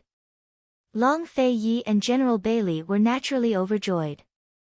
General Bailey had a proud expression when he heard this. "Your Highness, Mingxiang didn't disappoint you, right? When has the Bailey clan ever disappointed this prince?" Long Fei Yi countered with a question. These words were undoubtedly the greatest affirmation to General Bailey. He hurriedly bowed. "Thank you for your trust, Your Highness." "Your Highness, how much blood do you need?" Han Yunxi asked in a low voice. Seeing this, General Bailey very consciously avoided the question. His daughter had suffered so much for so many years, even risking her life, but the father and daughter still didn't know the use of the beauty's blood. It wasn't an exaggeration to describe the Bailey clan's loyalty to Long Fei. I'm not sure. There isn't a lot of perplexing butterfly illusion. You can estimate it yourself. Long Fei Yi also said in a low voice. The beauty's blood was the key to breaking the perplexing butterfly illusion. After all, Bailey Mingxiang's life was at stake. Han Yunxi didn't think too much about it. She cut Bailey Mingxiang's finger and took out a small bottle of blood. The amount was about the same as the amount of perplexing butterfly illusion. After taking the blood, Han Yunxi immediately injected the antidote with acupuncture. Thanks to the countless previous experiments, everything went very smoothly today. It would take some time for the medicine to take effect, but it was certain that Bailey Mingxiang was out of danger. After cleaning up the scene, Han Yunxi sat on the edge of the bed and guarded. Other than her, who else would feel sorry for this woman with a heart of pity? As she looked at Bailey Mingxiang's peaceful face, Han Yunxi was filled with anticipation. She was looking forward to the moment she opened her eyes. She was looking forward to what kind of expression she would have when she found out that she had recovered. Those calm and indifferent eyes would definitely be filled with the joy of a new life, the hope of a new life. This kind of expression was exactly what Han Yunxi, as a doctor, hoped to receive the most in return. Time slowly passed by. Han Yunxi's detox system had been paying attention to Bailey Mingxiang this entire time. It had detected that the poison in her body was gradually weakening. Long Fei Yi didn't have the patience to stand here and guard an unconscious woman. Since Bailey Mingxiang was fine, he was relieved. He calmly said to Han Yunxi, "This prince will wait for you in the guest hall. Come over when you're done." Heartless guy. Han Yunxi muttered.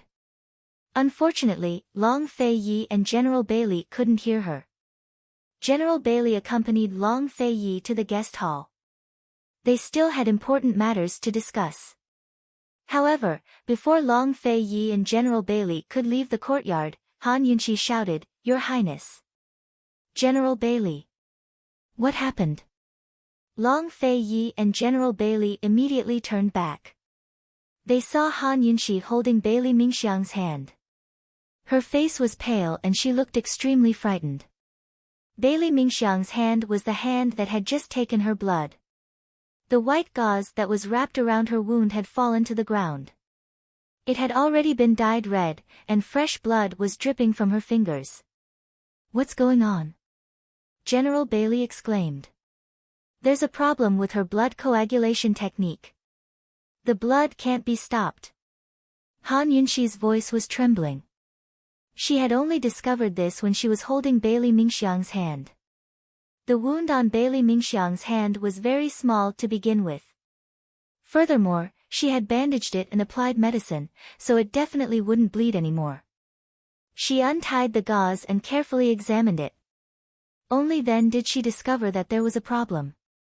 The so-called blood coagulation function was the ability of platelets to stop bleeding. Platelets would be stimulated by activating factors in the injured area. Platelets would gather and form platelet clots, which would play an elementary role in stopping bleeding. Han Yunxi used the detoxification system's blood detection function and quickly determined that Bailey Mingxiang's platelets were rapidly decreasing. One had to know that low platelets would cause spontaneous bleeding. Even if the wound wasn't bleeding, there would be bleeding under the skin, bleeding from the gums, nosebleeds, and other symptoms. In serious cases, there would also be internal bleeding, cranial bleeding, and life-threatening bleeding. Bailey Mingxiang's platelets were constantly decreasing. If this continued, it would definitely cause a serious shortage of platelets. Not to mention that Bailey Mingxiang was still weak and couldn't afford to bleed. Even if it was a normal person, it would still be very dangerous. Han Yunxi didn't know why there would be such sequelae after detoxification, but she roughly guessed that it had something to do with Bailey Mingxiang's high frequency of taking poison. Her constitution was special, and so was the beauty's blood. It was hard to predict the side effects, and it was hard to explain the reason behind it. In such a situation, it was unrealistic to investigate the complicated cause of the disease. It might not even be possible to find out. In a situation where time was tight, she could only treat the disease as it was. It was precisely this, treat the disease as it was, that made the usually calm Han Yunxi's voice tremble as she spoke. In such an urgent situation, there were only a few treatment methods. The first was plasma exchange therapy, the second was hormone therapy, the third was splenectomy, and the fourth was emergency treatment of blood products. Although there were many methods, they were all modern Western treatments. What would Han Yunxi do if she only had the detoxification system? Blood coagulation function? General Bailey didn't understand. At this moment, he was also burning with anxiety. Previously, he had predicted that Bailey Mingxiang would die after cultivating the beauty's blood. As a father, General Bailey's heart had already given up. He didn't care about his daughter's life and death. As long as she could represent the Bailey family and be loyal to His Highness, it was fine. But now, Han Yunxi gave him hope. He had already saved Bailey Mingxiang's life, but now General Bailey's tough heart had just softened. How could he face such a cruel reality? Who couldn't stand the difference between having hope and being immediately disappointed? It's a blood deficiency. A serious blood deficiency. In Han Yunxi's impression, this kind of situation could be called a blood deficiency in traditional Chinese medicine. Then what should we do? General Bailey said anxiously. Hurry up and find the residence's doctor. Han Yunxi was very decisive. Although Bailey Mingxiang's illness was so sudden that traditional Chinese medicine's slow treatment method might not be able to help, this was their only chance. Han Yunxi's detoxification system had been constantly monitoring Bailey Mingxiang's condition. While they were talking, the blood platelet count in Bailey Mingxiang's body decreased a little. Soon, Bailey Mingxiang's personal doctor arrived. He also confirmed that it was a blood deficiency. However, the illness was too severe and deteriorating quickly. He was also powerless to do anything. Find Gu Beiyue. Han Yunxi made a prompt decision. She couldn't bear to watch a young life disappear just like that. She also couldn't bear to see the results of her hard work for more than half a year go up in smoke. No matter what, as long as Bailey Mingxiang was still breathing, she had to save him. Someone, go to the palace and invite Imperial Physician Gu. Tell him that Miss Mingxiang is sick again. Han Yunxi anxiously ordered. However, the servants outside the room didn't move. Inside the room, General Bailey glanced at Long Fei Yi with a complicated gaze. At this time, Han Yunxi remembered that Bailey Mingxiang's body was special, and his blood was also special. This illness involved blood, so it wouldn't be good to let outsiders see it, right? After all, any doctor could see the abnormality in the blood. However, this was a human life. A life that had been loyal to Long Fei Yi for more than 10 years. Long Fei Yi was silent, and so was General Bailey. He had to consider the overall situation. If the entire Bailey clan's secret was exposed for Mingxiang's sake, the gains wouldn't make up for the losses. Seeing that the two were silent, Han Yunxi felt bitterly disappointed. If Mingxiang knew your attitude, how bitterly disappointed would she be? After she finished speaking, she instructed the doctor to take care of Bailey Mingxiang and turned to leave. Where are you going? Long Fei Yi chased after her. If you don't save him, I'll save him myself. Don't worry, I won't reveal any secrets. Han Yunxi angrily replied. At least tell this prince how to save him. Long Fei Yi compromised in the end. Go find Gu Beiyue. I can at least ask him how to treat acute blood loss. Han Yunxi truthfully replied. Although she was angry and anxious, she still maintained the calmness that a doctor should have. Long Fei Yi sighed softly, I'll take you to the palace. Hurry up. Han Yunxi didn't reply. Long Fei Yi took her out and mounted a horse, heading straight for the palace's Imperial Academy of Medicine. Fortunately, Gu Beiyue happened to be on duty and was in the Imperial Academy of Medicine. Long Feiyi waited outside while Han Yunxi went in alone. She didn't reveal any information and only asked how to treat acute blood loss. This illness is very dangerous. Quickly take me to see him. Gu Beiyue was also anxious. You don't need to go, and you don't need to ask too many questions. Just tell me if there's a way. Han Yunxi was very direct. Gu Beiyue was a smart person, so he immediately understood that the situation wasn't simple. He didn't ask too many questions and turned to write a prescription for Han Yunxi. Use this medicine to stabilize his condition first. Quickly go to the Medicine Ghost Valley and ask Gu Qisha for a medicine. If you can get the medicine and take it within 5 days, you'll have enough time to slowly recuperate. Otherwise, what medicine? Han Yunxi asked anxiously. Cinnabar heart. Gu Beiyue said seriously. Thank you. Han Yunxi was overjoyed. She knew that Gu Beiyue would give her hope. She bowed, took the prescription, and immediately left. After she sent someone to deliver the prescription to the Bailey estate, she said to Long Feiyi, Your Highness, go to the Medicine Ghost Valley now. You must return within 5 days. Gu Qisha isn't in the Medicine Ghost Valley. Long Feiyi didn't know what cinnabar heart was, but if it could cure such an urgent illness, it must be an expensive medicine. The old butler in the Medicine Ghost Valley couldn't make the decision. He's not here. How do you know?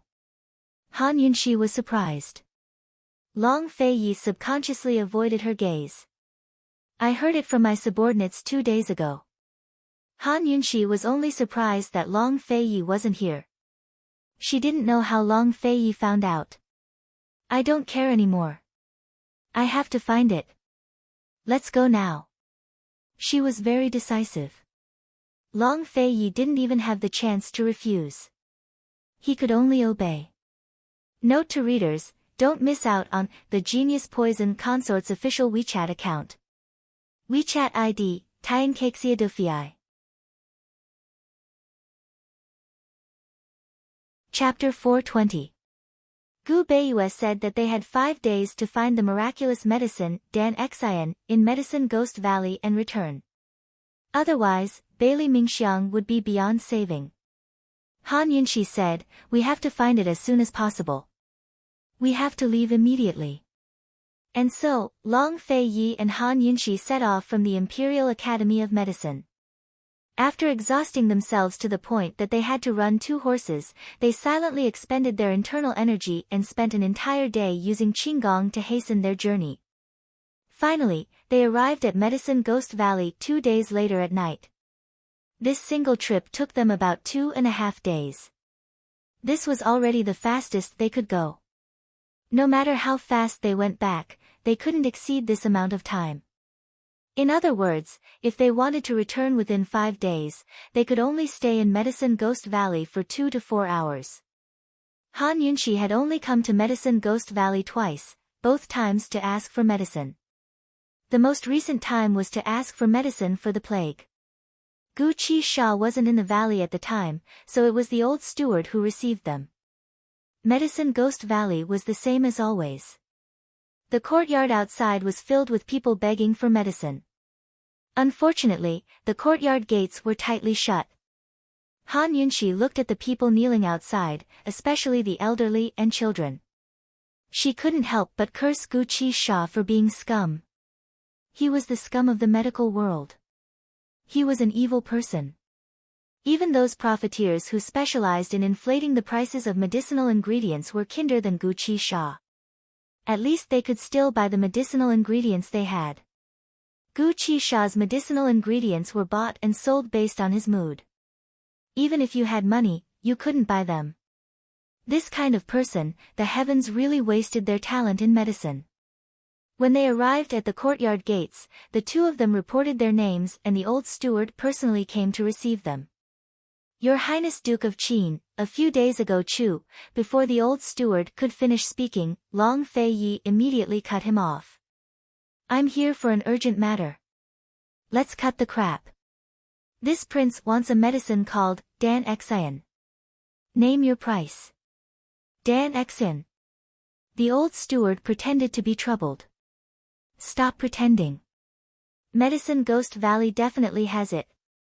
Han Yunxi said cold. Gu Beiyue said that there was one here, so it couldn't be wrong. The old steward smiled embarrassedly. The heart of herbalism is indeed in the valley. But, how did esteemed Wang Fei know? Cut the crap. I want this medicine. Hurry up and take it out.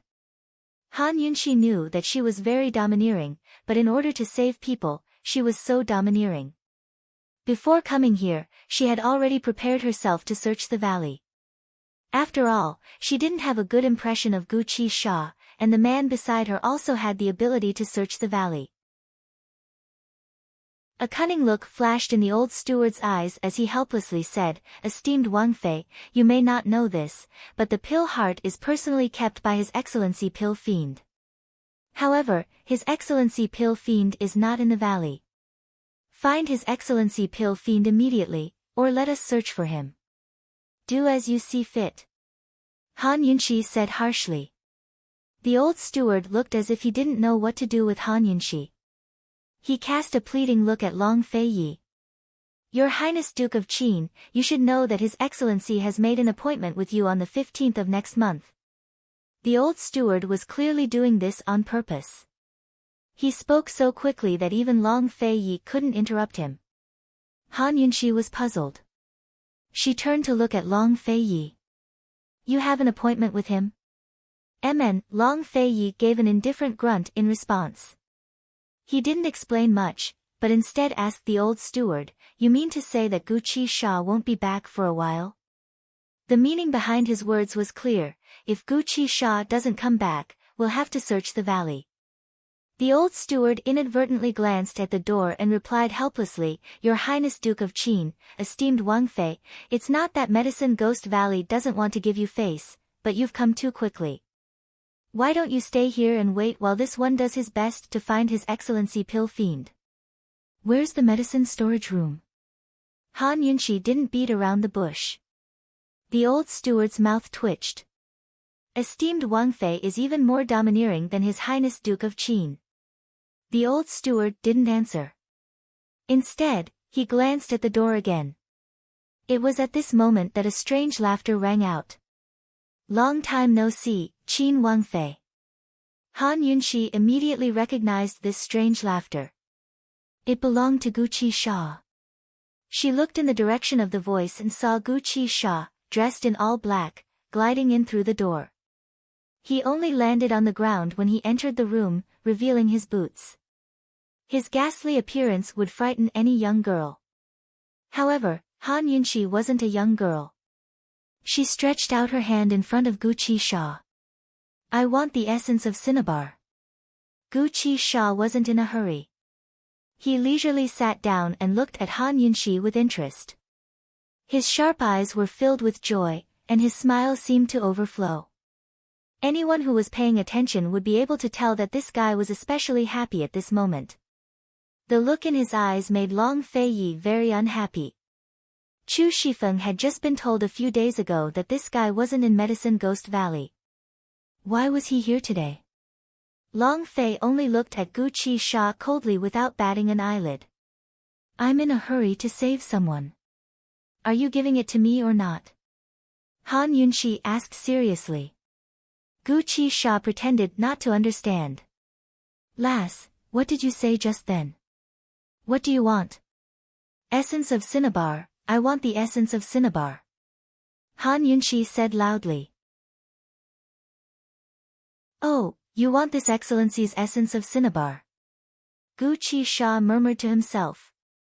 Under his black robes, he was currently clutching his hand over his heart.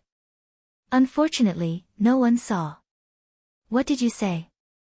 Gu Qi Sha had spoken too quietly for Han Yunxi to hear clearly. Gu Qi Sha laughed. Lass, you said last time that if we met again, you'd tell me where the wall-hitting ghost was. Of course Han Yunxi remembered. She'd whetted Gu Qi Sha's appetite the first time she'd come to Medicine Ghost Valley to find a way out for herself. Give me the essence of cinnabar and I'll tell you right away, Han Yunshi said seriously. No, no. You tell me first. Gu Qisha seemed to be in a rush on purpose. It'd take time to search the area, but since this guy was here, she might as well deal with him directly. Han Yunshi kept her cool and said patiently, if I tell you first, you'll give me the essence of cinnabar? She assumed that Gu Qisha would seize the chance to make things difficult for her and raise other conditions. She was even prepared to concede unconditionally, but Gu Qisha simply nodded his head. Of course. You said it. You can't go back on your word. Han Yunshi didn't dare to believe him. Gu Qisha suddenly chuckled meaningfully. Esteemed Wang Fei, His Highness Duke of Qin is here.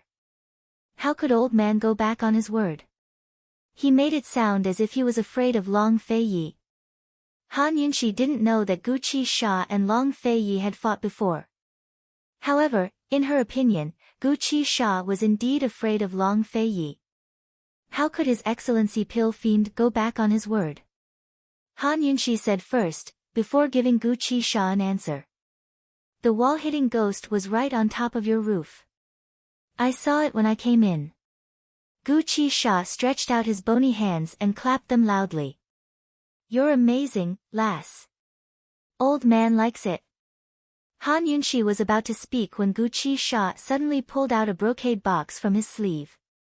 Lass, this is the essence of herbalism. Although they had agreed to it, Han Yunshi still felt that Gu Qisha was being too kind this time. She almost couldn't believe it. When the brocade box was opened, there was a blood-red pill lying inside. Gu Qisha handed the pill to Han Yunshi and smiled. Lass, I'm giving you my entire essence of herbalism. Han Yunshi felt uncomfortable when she heard those words, so she didn't take it. The usually calm Long Fei Yi couldn't keep his cool.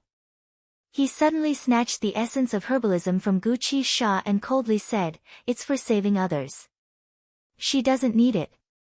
A disdainful smile flitted across Gu Qisha's eyes. Your Highness Duke of Qin, I'll definitely give you an answer on the 15th of next month. Long Fei Yi glanced at him, then left with Han Yunshi.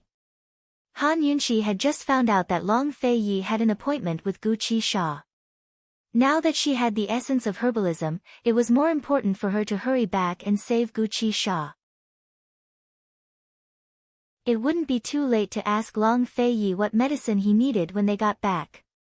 Gu Qisha trailed after them when they reached the door. Your Highness Duke of Qin, the 2 medicines you asked for are no ordinary items. What are you planning to do with them? Long Fei Yi's eyes flashed, but he ignored Gu Qisha completely. He carried Han Yunshi and mounted his horse as soon as he stepped out of the door. Gu Qisha didn't give up and continued to follow them outside. Your Highness Duke of Qin, Bear Chuan and Panoptic Red Lotus aren't easy to obtain. This lord is very curious. Han Yunshi finally understood why Long Fei Yi was looking for Gu Qisha. It turned out that he wanted the prescription to cure Mute Granny. She had already given him the serpent fruit, so all that was left was Bear Chuan and Panoptic Red Lotus. She would be able to make a prescription to cure Mute Granny's poison. Your Highness, so you. Han Yunshi couldn't help but ask. Gu Qisha narrowed his eyes, as if he was waiting for something. Long Fei Yi admitted openly. Your Highness, I thought you'd given up. Han Yunshi was a little agitated. Long Fei Yi had already said that Mute Granny's chances of survival were very slim. She had already given up, but she hadn't expected that he was still trying. Long Fei Yi's gaze was somewhat evasive as he said indifferently, in any case, let's find the medicine first. Han Yunshi nestled in Long Fei Yi's arms and raised her head to look at him. Her eyes were filled with indescribable emotions. Beside them, Gu Qisha was dumbfounded. This wasn't the plot he'd been hoping for. When he saw that the 2 of them had really left, Gu Qisha hurriedly waved at them. Esteemed Wang Fei, please take care of this lord's essence.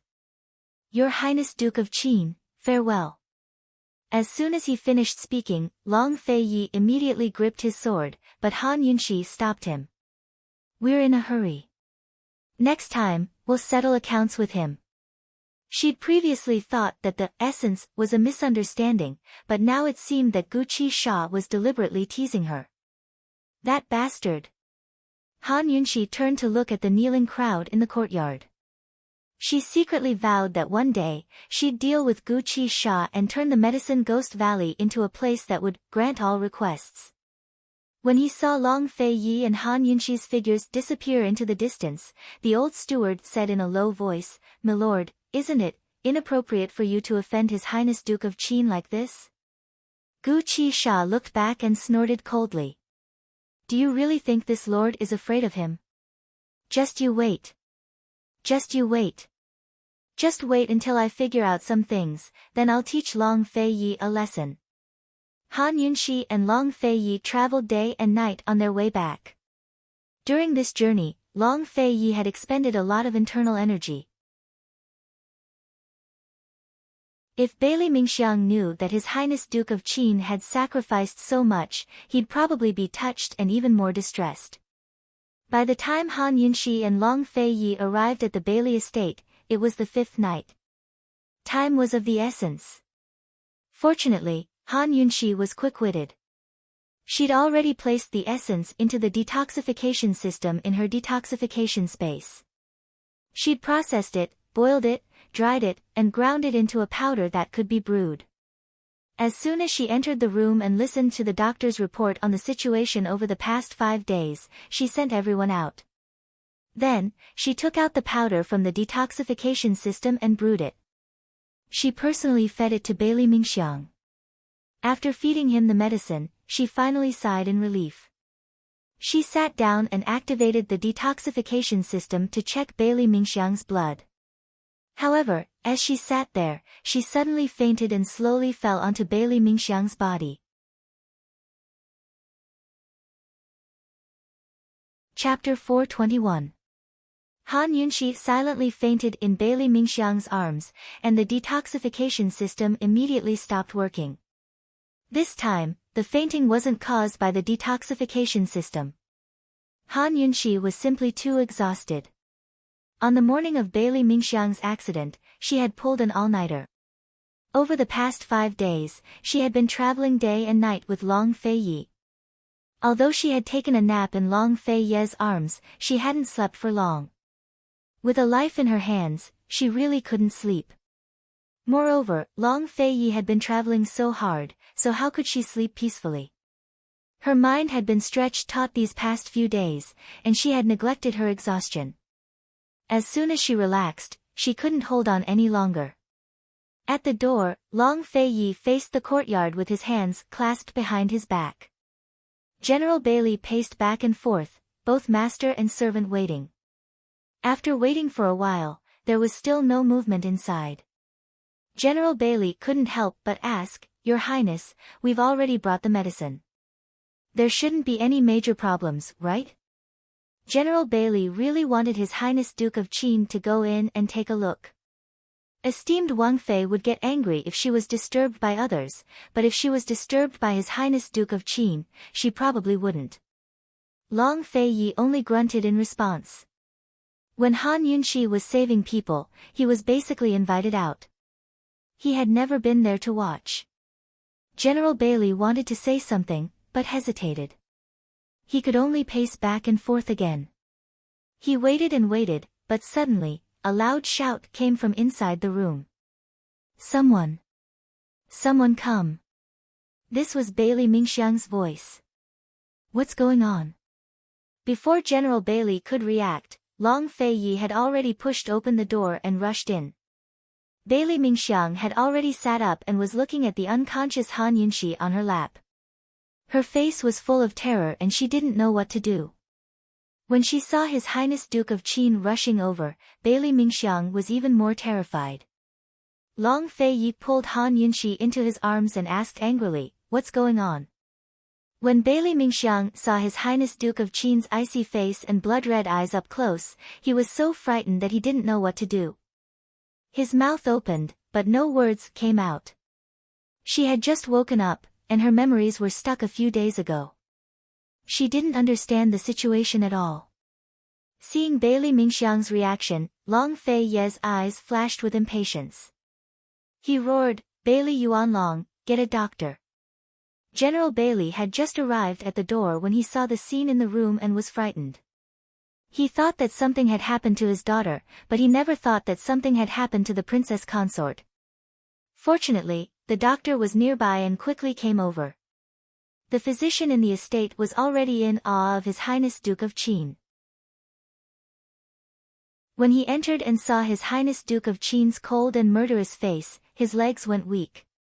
He took a few deep breaths before he dared to take his pulse. The room was silent. Bailey Mingxiang had already calmed down.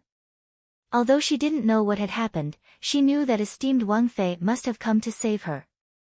After the physician took Han Yunxi's pulse and confirmed her condition, he finally relaxed. "Don't worry, Your Highness.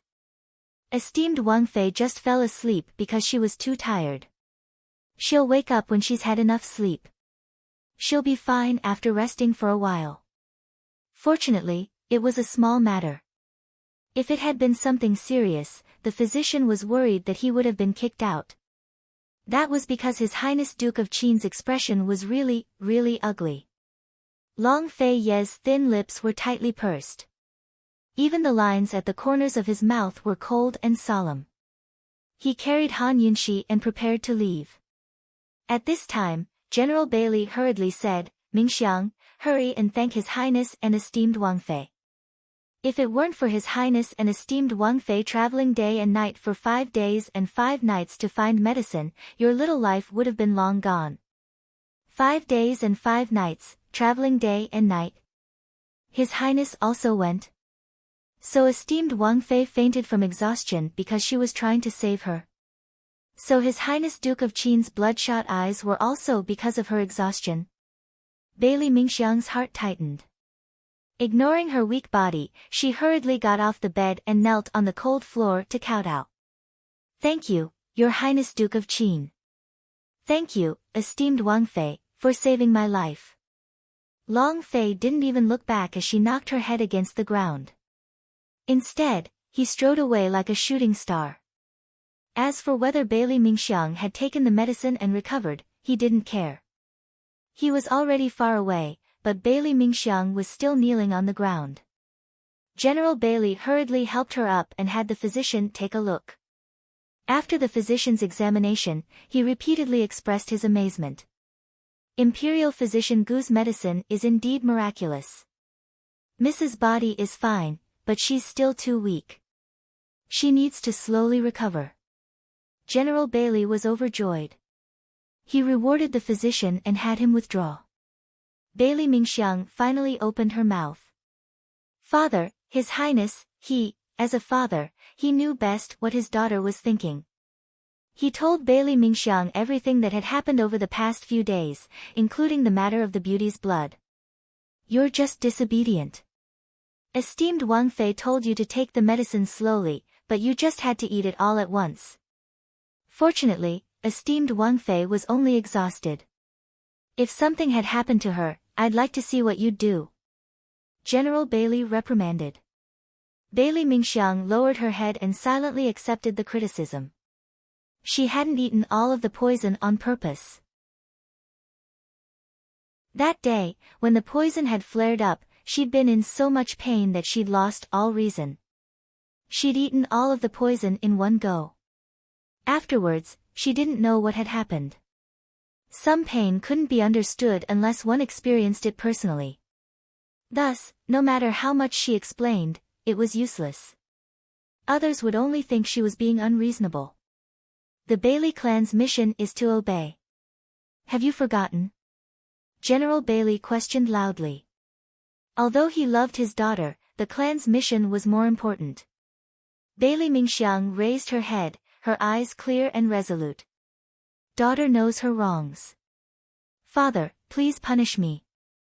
General Bailey exhaled. Don't let your thoughts run wild. Be good and take care of your body. I'll send over a few servant girls and mama to serve you later. Bailey Mingxiang's eyes tightened as she quickly lowered her head. This was the first time her father had spoken to her like this in all these years. General Bailey rose to his feet and prepared to leave before he said, Mingxiang, since I've saved your life, I should arrange your marriage for you as well. Which daughter of a large clan had the right to decide their own marriage? No matter who they married, everything had to be done in the interest of the clan. Marrying a daughter-in-law was the same as marrying another clan's power. It was the same with marrying off a daughter. General Bailey's other daughters had all married into powerful and influential clans in Cloud Realm continent, expanding the Bailey clan's sphere of influence. Bailey Mingxiang was the Bailey clan's youngest daughter and the one with the most suitors. As long as she was willing to marry, the Bailey clan would definitely be able to win over an equal number of allies.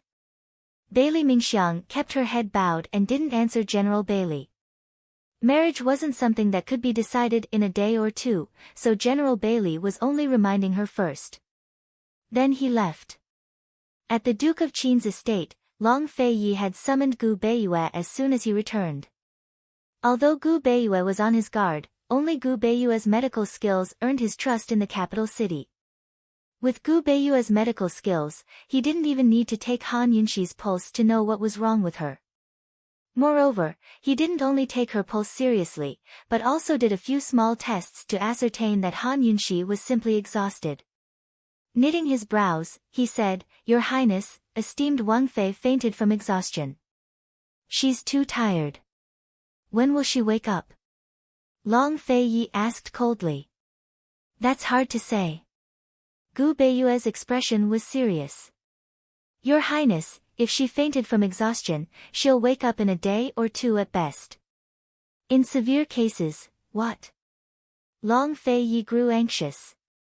Gu Beiyue withdrew and bowed with his hands clasped in front. In severe cases, she'll never wake up. Slap. There was a loud crash as Long Feiyi slapped the table. The precious ebony tea table shattered into pieces on the floor. Zhao Mama and Su Xiaoyu were both frightened to death. They didn't dare to clean up the mess. What's her condition? Long Feiyi asked angrily. Your Highness, please calm your anger. Esteemed Wang Fei's condition isn't that serious yet. This official can't give you an exact time, but I can guarantee that she'll wake up within 3 days. I hope Your Highness can remind esteemed Wang Fei not to overwork herself in the future. This official will prescribe some nourishing herbs. When esteemed Wang Fei wakes up, she can drink them frequently. Gu Beiyue hurriedly replied. Long Feiyi finally let out a big sigh of relief. The sound of his exhalation was especially loud in the silent room. Zhao Mama couldn't help sneaking a glance at him. This was the first time she'd seen her master's emotions written all over his face. Gu Beiyue wrote down a prescription on the spot. All of the herbs he wrote were very expensive and nourishing herbs. Many of them weren't even available in the Imperial Hospital. They had to go to Medicine City to buy them at a high price. Some of them were so expensive that they were the only ones in the world. For example, there was a 1,000-year-old snow lotus, a 2,000-year-old lingji, and a 3-year-old Cotinopsis ginseng. Even if they were able to buy these herbs, they would be treasured. Who would be willing to eat them? However, since Gu Beiyue had written them out, he believed that Long Feiyi had the ability to find them for Han Yunxi to eat. Actually, Gu Beiyue could determine the exact time Han Yunxi would wake up, but he exaggerated it on purpose. He didn't want Han Yunxi to tire herself out all day. Besides Long Feiyi, who else could control this woman?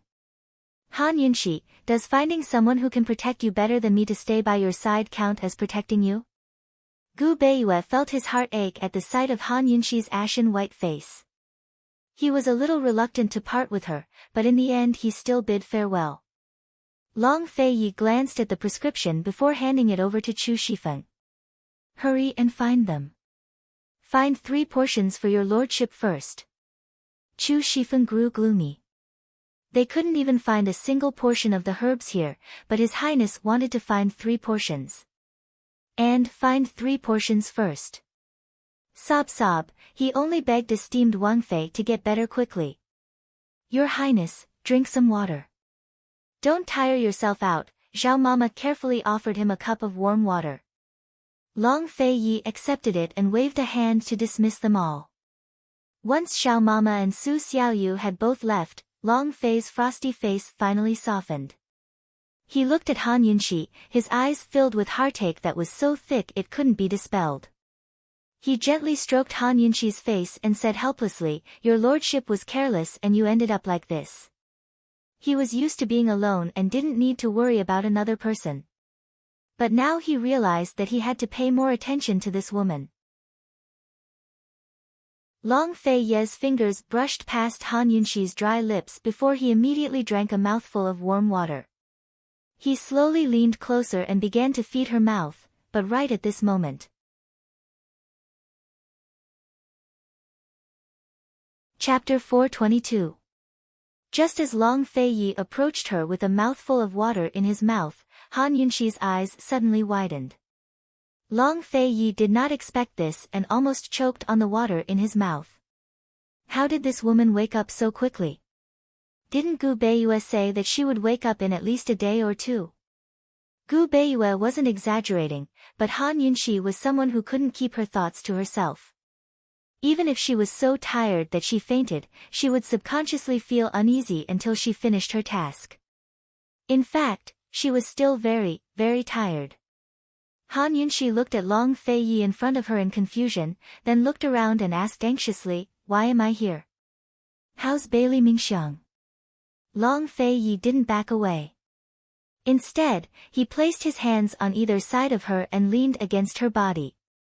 Cold as he looked down at her and said sternly, "Take care of yourself first." His sudden outburst gave Han Yunxi a fright. What was he being so fierce about? "Can't you tell me if you're tired?" Long Fei Yi asked angrily. Han Yunxi roughly knew what was going on. She must have collapsed from exhaustion. She could feel that the detoxification system seemed to have lost its power, and even its activation was very, very slow. However, this wasn't important. After all, it was a small matter. She asked again, "Your Highness, has Bailey Mingxiang recovered after taking the medicine?" Long Fei Ye's earlier unhappiness was only in his eyes, but now it was written all over his cold face. He threw 2 words at her, "Dead." What? Han Yunxi was shocked and wanted to get up, but Long Fei Yi pressed her down hard. Han Yunxi was in pain, but she didn't care. She asked in shock, how could this be? Was the medicine fake? She had already done her best. Even if she was so tired that she was about to collapse, she still held on until she was fed the medicine. How could this be? He's just a subordinate. Why are you so concerned about him? Long Fei Yi asked. Han Yunxi shook her head in disbelief. Long Fei Yi, aren't subordinates also human? How much had Bailey Mingxiang suffered in order to raise Beauty's blood? Even if there's no merit, there's still hard work. Aren't you afraid of losing people's hearts by being so heartless? Han Yunxi did not understand. Long Fei Yi was able to win the hearts of the people by providing disaster relief. How could he be so heartless to his subordinates? Long Fei Yi was stunned. He looked at Han Yunxi without saying anything. Ever since he was young, he had never understood what was called meritorious service or hard work. Whether it was his imperial mother, Aunt Ru, Tang Zijin, or even Bailey Yuanlong, they all told him that there was no such thing as merit or hard work, only honor. All the efforts and sacrifices made for the sake of that great cause were worthy of pride. He always remembered his imperial mother's words. For the sake of that great cause, you must also give up everything. You only need to keep your life. Han Yunxi could not accept the news of Bailey Mingxiang's death. She was agitated and filled with anger. Long Fei Yi, I was the one who gave Bailey Mingxiang the poison. I don't want to be an executioner. I don't want to give her hope but not be able to save her. As she spoke, she was about to push Long Fei Yi away, but Long Fei Yi pressed her down again. His tone finally softened. She's not dead. What? Han Yunxi was shocked again. Her heart was beating wildly, and she almost couldn't breathe. What did you say? She's not dead. She can get out of bed now. She should be fine. Long Fei Yi vaguely remembered that before he left, Bailey Mingxiang had gotten out of bed and knelt down to thank him. Han Yunxi grabbed Long Fei Ye's hand and asked seriously, really? Long Fei Yi was very impatient, but he still nodded. Han Yunxi exhaled in relief. Thank goodness, thank goodness. How's the situation now? I'll go take a look. But Long Fei Ye's cold face turned completely gloomy. He was too lazy to waste words, but simply warned, why don't you try getting out of bed? Han Yunxi gave a start. Only then did she realize that she was being pressed down by a certain stern person. Currently, Lil Thing was hiding on the side, watching the ambiguous position of the two people on the bed for a long time. It couldn't understand what Mama Yunxi and Papa Long were saying, but felt that this position was too, something. Even it felt a little embarrassed. It was wrong to peep at other people's privacy, but this scene was so beautiful that it couldn't bear to look away. This position, combined with Long Fei Ye's stormy gaze, convinced Han Yunxi to be obedient. As long as the medicine wasn't fake and Bailey Mingxiang's life was saved, then all that was left was to nurse her back to health. She could set her mind at ease. As for trying to get out of bed, she decided against it. Long Fei Ye's gaze right now could kill. She admitted that she wasn't so noble. Compared to Bailey Mingxiang's life, she valued her own more. Han Yunxi's expression was docile as she pursed her lips, not daring to speak. Long Fei Yi looked at her. No, it was more accurate to say that he was glaring at her. Actually, she didn't quite understand. She was just tired, so why was he being so fierce to her? Silence reigned in the room for a long time. Han Yunxi felt uncomfortable from being glared at, so she avoided Long Fei Ye's gaze and asked mildly, Your Highness, can you bestow upon me a mouthful of water? I'm thirsty. Although Long Fei Yi wasn't happy, he still brought the cup over immediately. When he saw Han Yunxi get up, he even helped her up.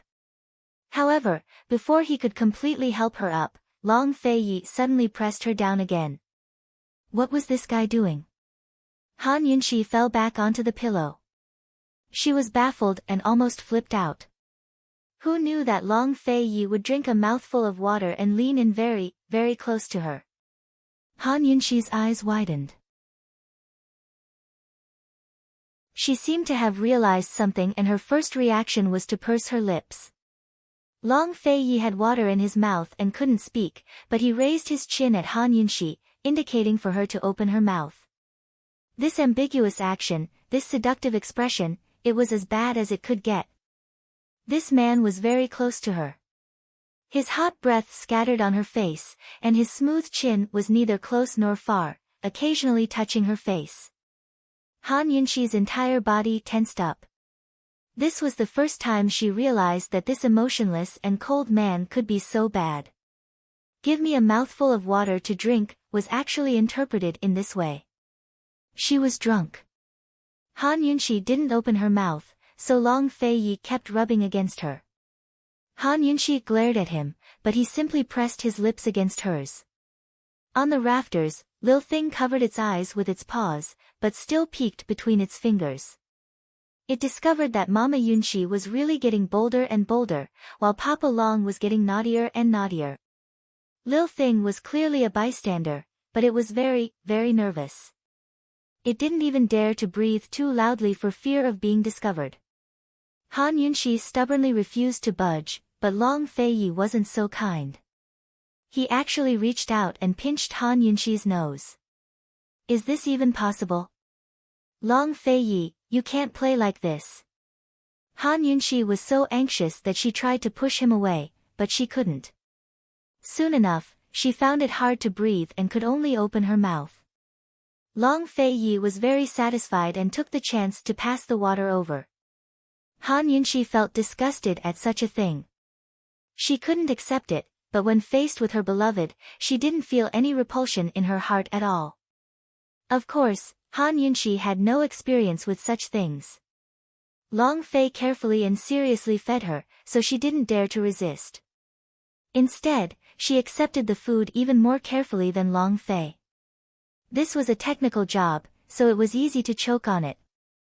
Long Fei Yi finished feeding her a mouthful, then drank another. "Your Highness, just giving me a mouthful is enough," Han Yunxi murmured.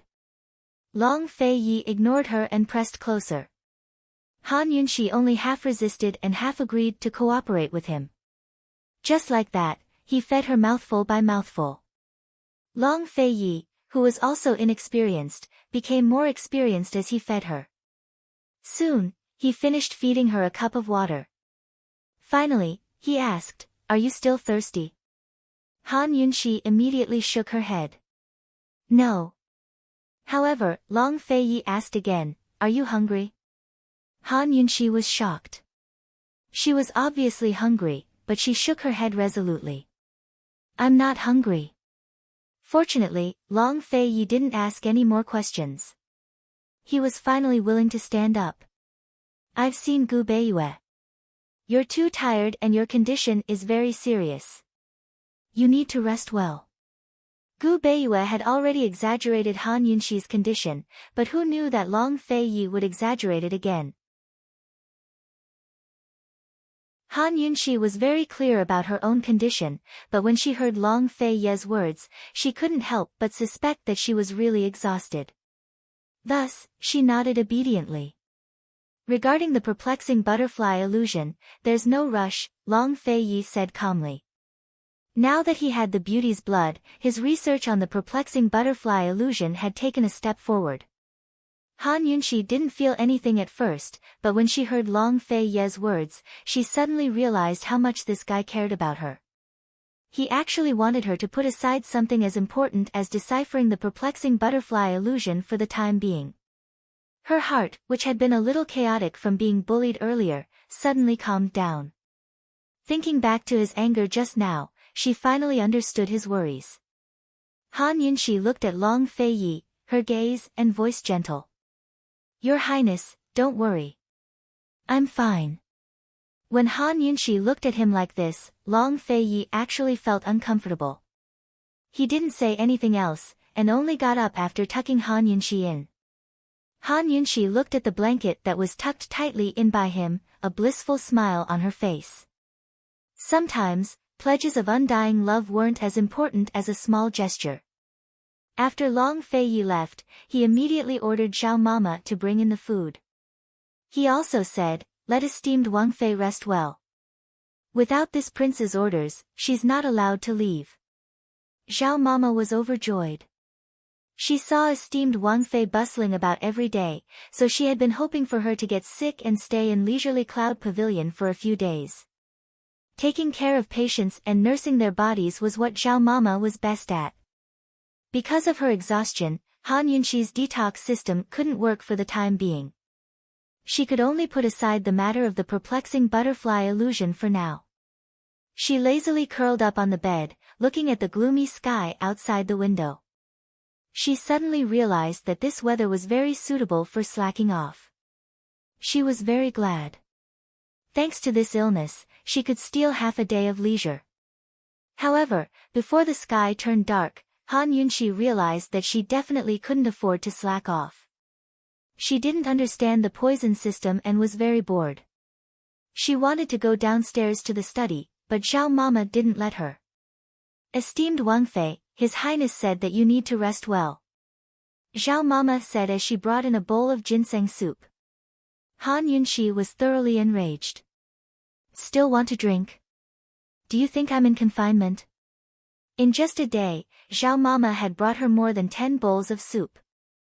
100-year-old hen with astragalus root, 1000-year-old snow ginseng stewed with hen, poria and atractylodes macrocephala stewed with hen, donkey hide gelatin stewed with hen, and even bird's nest stewed with hen. "Esteemed Wang Fei, you'll have to suffer first. His Highness has already sent someone to find Imperial Physician Gu's prescription." These soups will help you replenish your energy first. Zhao Mama didn't grasp the main point. Han Yunxi didn't want to waste her breath and waved her hand, indicating for her to leave. However, at this time, Long Fei Yi came over.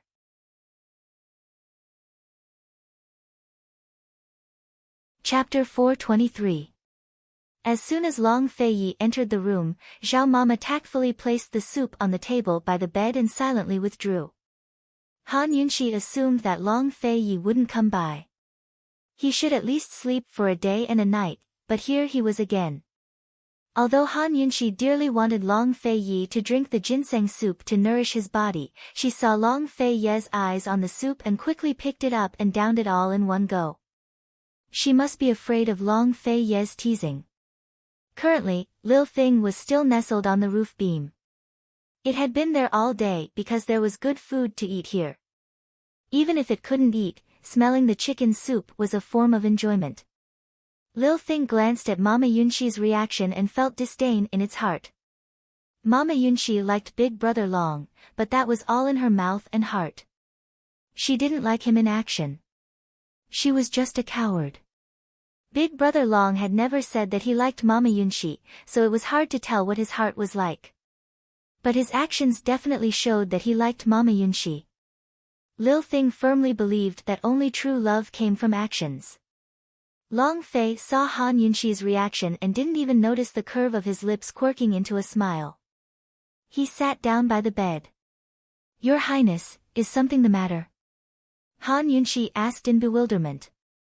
Once upon a time, she'd been the one to find Long Fei Yi and Long Fei Yi to ask her these questions. "Can't I come if I don't have anything to do?" Long Fei Yi was stumped by the question. He coughed a few times uncomfortably and asked, "Are you feeling better?" "I'm basically fine. Tomorrow we can try pouring the beauty's blood into the perplexing butterfly illusion," Han Yunxi said seriously. "No rush, take care of yourself," Long Fei Yi emphasized again. Han Yunxi silently chuckled. He wouldn't know if she secretly put it into the detox system for research. "Your Highness, can Gu Qi Sha find the panoptic red lotus and bear chuan?" Han Yunxi recalled this matter. The panoptic red lotus and bear chuan were not ordinary medicinal ingredients. They were the most precious of the precious. "It's scheduled for the 15th of next month. If he can't find it, no one else can," Long Fei Yi said lightly. "I was planning to ask Mu Linger about it," Mu Linger said. If it weren't for the fact that Mute Granny's whereabouts were still unknown, Han Yunxi would have already gone to Mu Ling to look for the medicine. The broomcorn millet poison was most likely administered by Mu Ling Although Mu Ling was Mu Ling's most beloved daughter, she didn't know anything about it. Therefore, even if she was given the antidote for the broomcorn millet poison, she wouldn't have thought that it would be used to save Mute Granny. Long Fei Yi hesitated for a moment and probed, "I'm afraid that even if we find the medicine, it'll be useless." Han Yunxi sighed.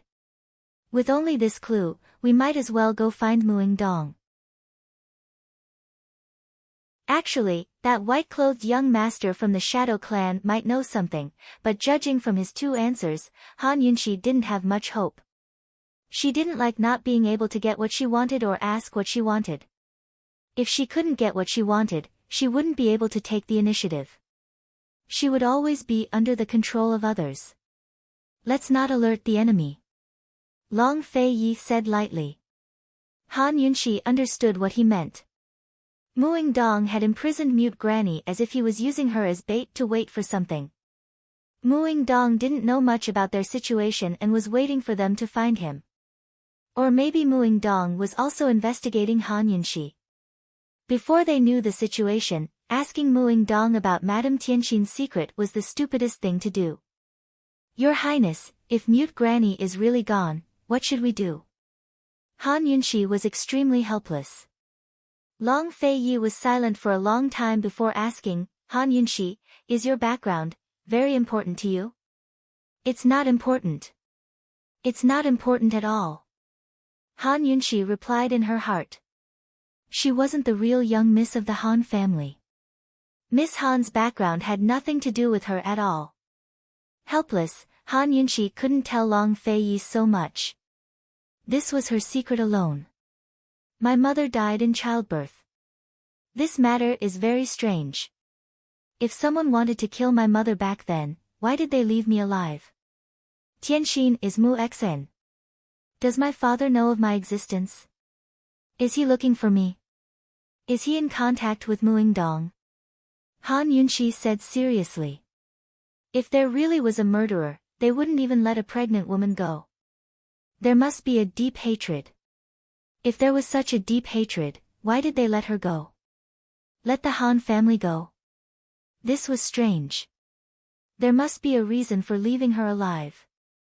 Also, that young master from the Shadow Clan, Han Yunxi didn't know what to say. Although the white-clothed young master had repeatedly said that he saved her and helped her for the sake of the poison beast, she felt that it wasn't the case. It was a kind of protection with his life. After hesitating for a moment, Han Yunxi said, "Your Highness, if I'm really the orphan of the Western Qin imperial family, does that mean my father is a member of the Western Qin imperial family? Does that white-clothed young master know my father?" To Han Yunxi, these things weren't important, but they were still important. Although she wasn't the real young miss of the Han family, she had inherited the identity of the young miss of the Han family. These matters were still related to her. She could ignore the secret of her background, but the people who knew about it wouldn't let her go. The identity of the orphan of the Western Qin imperial family was so prominent. Many people wanted to use this identity to make an issue of it. Also, if her father was really still alive, was he thinking of reviving the country? The people from the Shadow Clan had appeared. What about the other nobles? The orphan of the imperial family was proud and heavy. She carried too much on her shoulders and her hatred was too heavy. She couldn't be carefree and unrestrained. Han Yunxi hated this identity the most. Did Han Yunxi's words count as an answer to his question? Long Feiyi said indifferently, "Let's see what Mu Yingdong and that white-clothed young master do." Han Yunxi nodded. If they couldn't pick up this clue about Mute Granny, then they could only wait and see. She thought that if she was really the orphan of the Western Qin imperial family, then there would be a day when someone would come knocking on her door. The two chatted and unknowingly, it was late at night. Granny Zhao came to deliver supper. Fortunately, it wasn't chicken soup this time. It was light dessert, Han Yunxi's favorite. Su Xiaoyu followed behind Granny Zhao. She was very quiet and didn't go up to serve. She had to admit that she was afraid of Long Feiyi. She felt guilty standing in front of him for too long. If Granny Zhao hadn't asked her to help bring the dessert, she wouldn't have come up. After they went downstairs, Su Xiaoyu gossiped in a low voice, "Granny Zhao, it's so late. Is His Highness going to stay the night?" Granny Zhao shook her head, "No one knows what this master is thinking.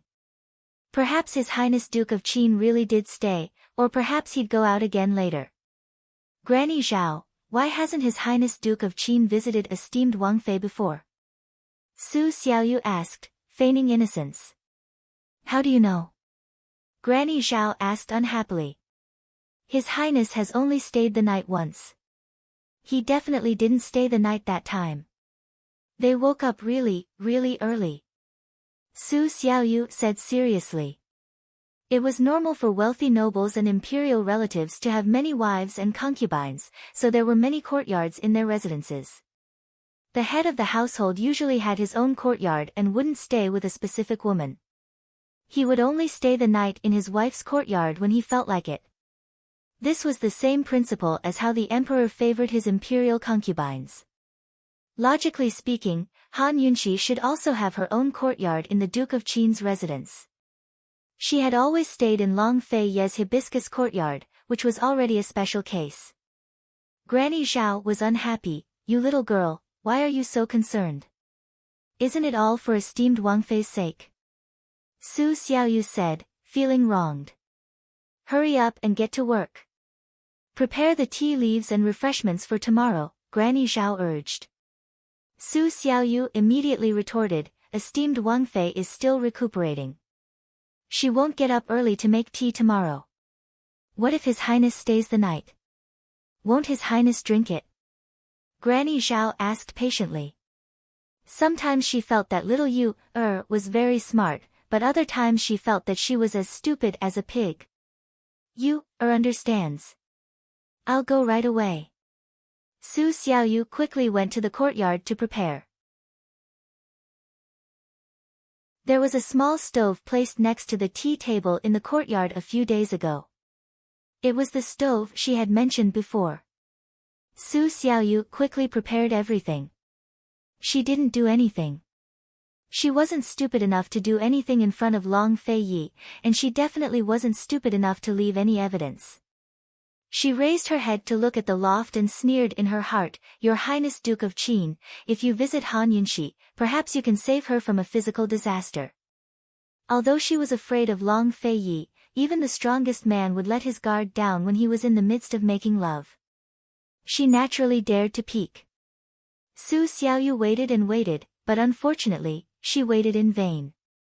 Late at night, Long Fei Yi got up and tucked Han Yunxi in as usual. "It's time to sleep. Your Highness should also rest early." Han Yunxi could see that he was exhausted. Long Fei Yi nodded and left without another word. Han Yunxi clearly hadn't expected anything, but when she saw him close the door, she still felt very disappointed.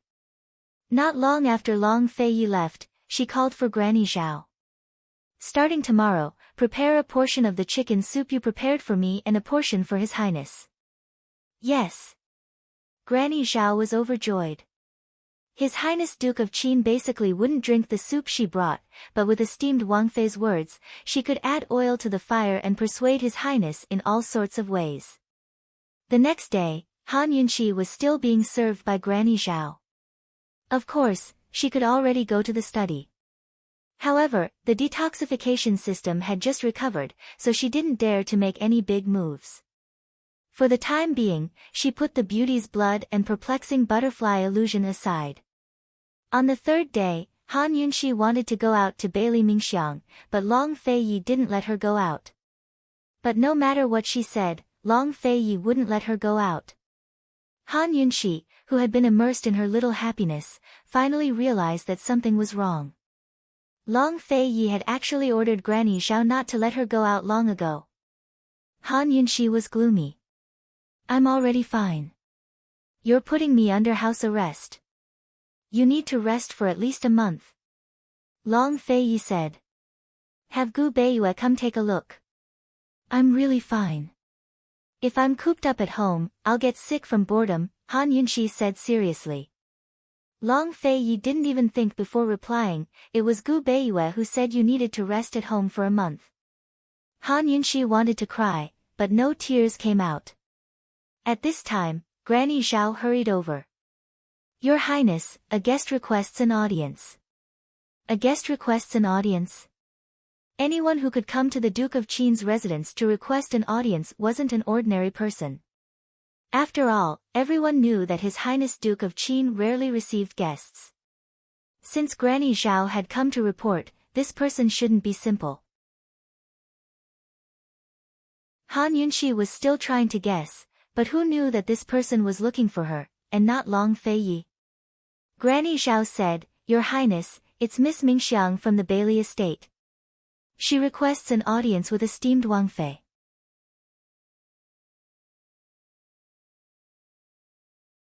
Chapter 424. Bailey Mingxiang's here. "I won't see her." Long Fei Yi refused. He wouldn't allow anyone to see Han Yunxi now. The woman needed to rest and couldn't be disturbed. "Your Highness, she's here to see Qinxie," Han Yunxi reminded him faintly. Long Fei Yi ignored her and said to Zhao Mama in his cold voice, "Wang Fei needs to rest, so I won't see her." Zhao Mama didn't know about the beauty's blood, but she knew the Bailey clan was loyal to His Highness Duke of Qin. She quite liked Miss Mingxiang. Of course, since His Highness Duke of Qin had said so, she could only do as she was told. "Yes." Zhao Mama was about to leave and Han Yunxi called her back. "Stand still." Zhao Mama felt sad and obediently stood there without a sound. Han Yunxi said mildly, Your Highness, Miss Mingxiang's here saves Qinxia a trip. Her illness is very special, so Qinxia should examine her personally. Seeing Han Yunxi's serious gaze, Long Feiyi actually yielded. He didn't speak, nor did he stop her.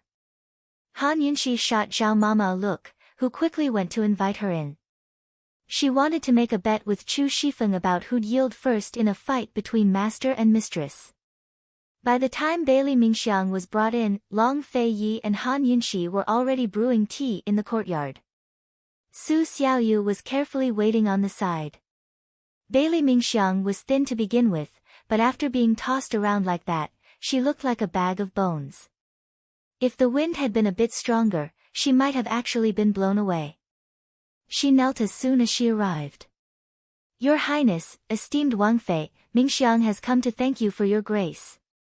Mingxiang's illness has caused your Highness and esteemed Wang Fei to suffer. With servants present, Bailey Mingxiang couldn't speak too directly. After all, very few people knew about the beauty's blood. Long Feiyi drank his tea. Although Han Yunxi warned him that he would lose people's hearts if he was so cold-blooded, he was just like that. Some people had their own charms to win people's hearts. They didn't need to deliberately fight for the hearts of others. You may rise. Come and sit down.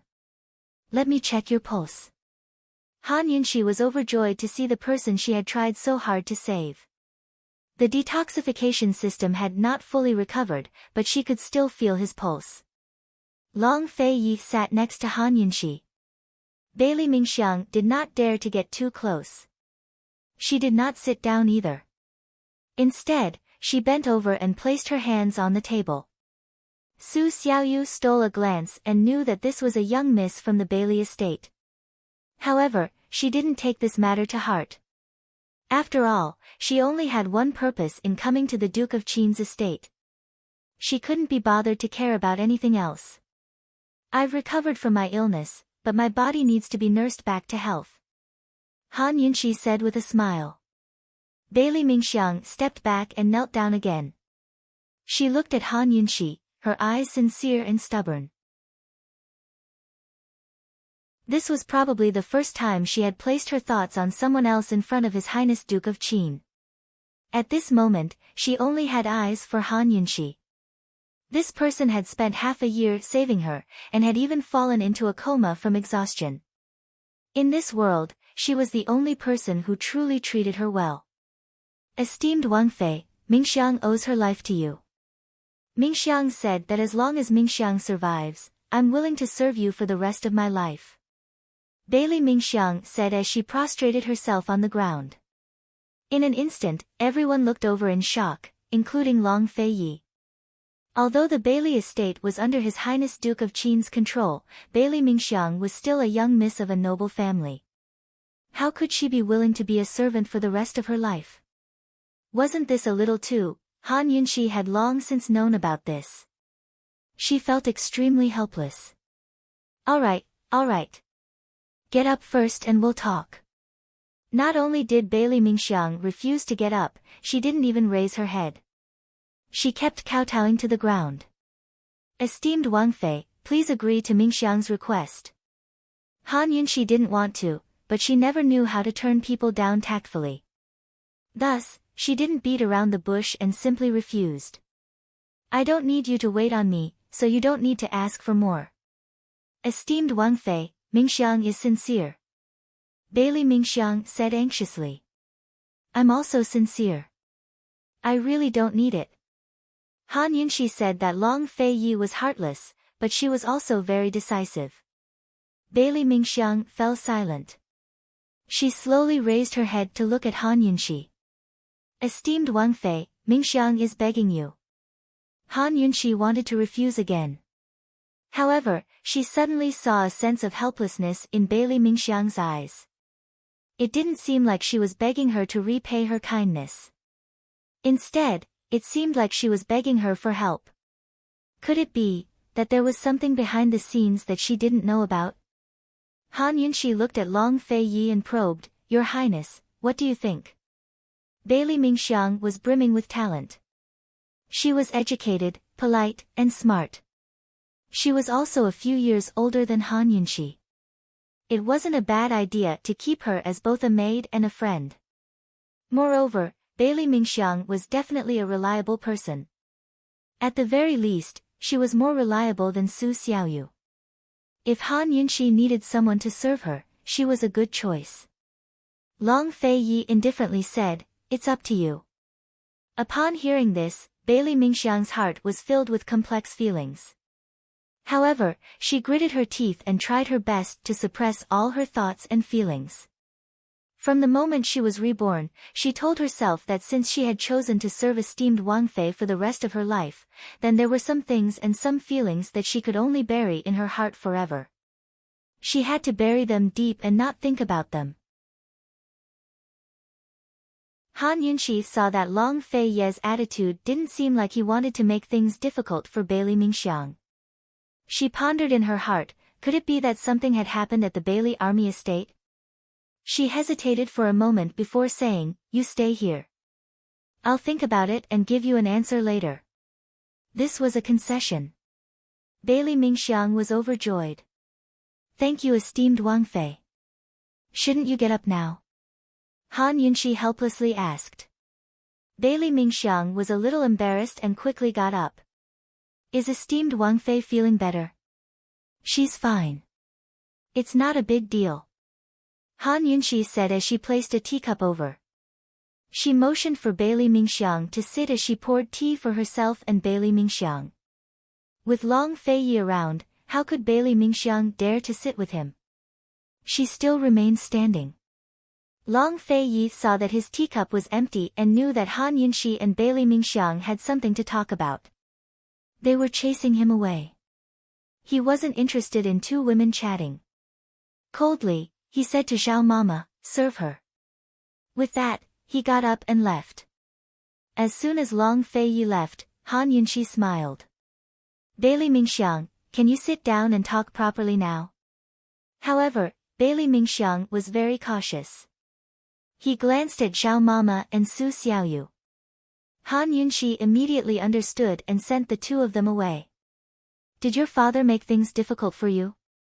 Han Yunxi asked. Bailey Mingxiang smiled faintly. "Esteemed Wang Fei is indeed smart. What's going on?" Han Yunxi was puzzled.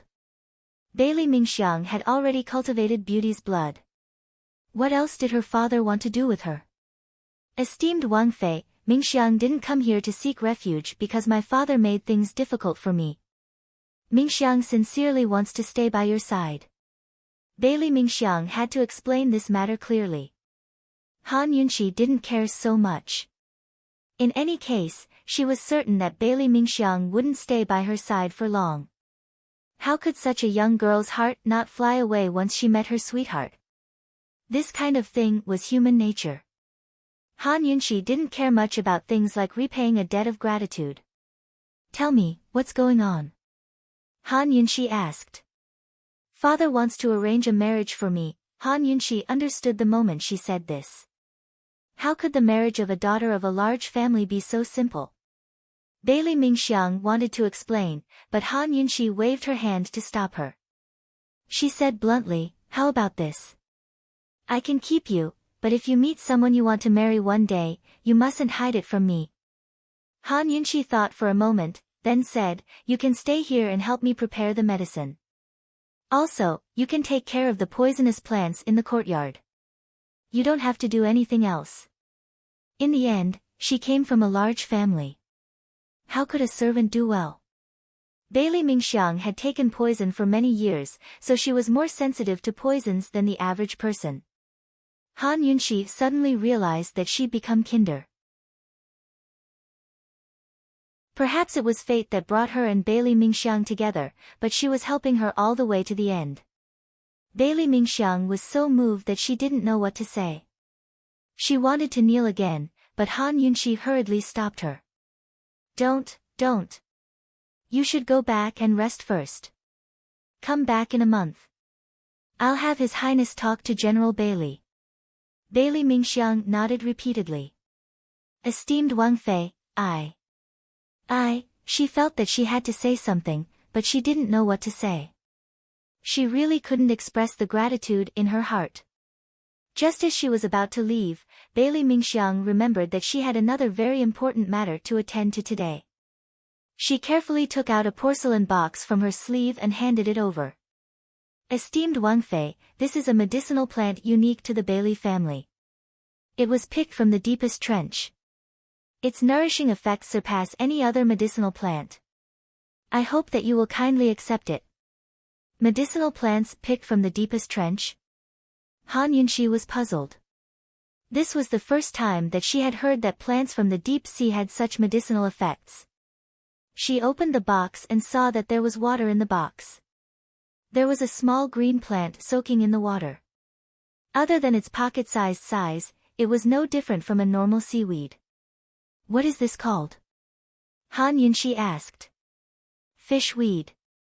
You just need to boil it in plain water 3 times in the morning, noon, and night. It will automatically dissolve in the water after the 3rd time. As long as you take it 3 times, your body will quickly recover no matter how weak it is.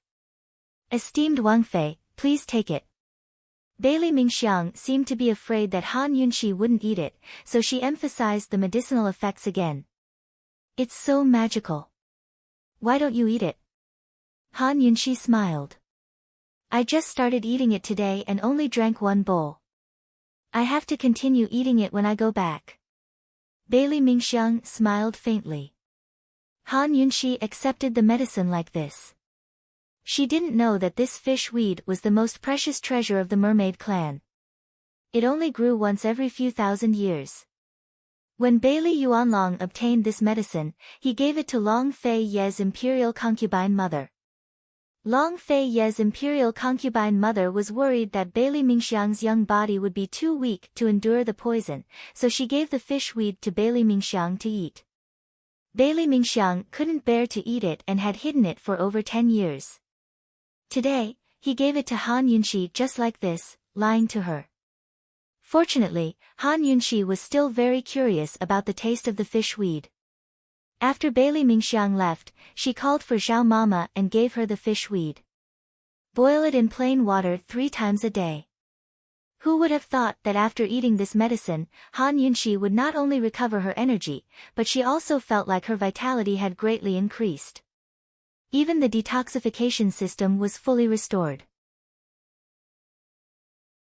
Esteemed Wang Fei, this medicine is really effective. Zhao Mama felt that esteemed Wang Fei's complexion had become rosy. Such a good thing. I'll ask for one for the little thing another day. Han Yunxi said with a smile. She didn't know how Bailey Mingxiang would explain it to Han Yunxi when she asked for it another day.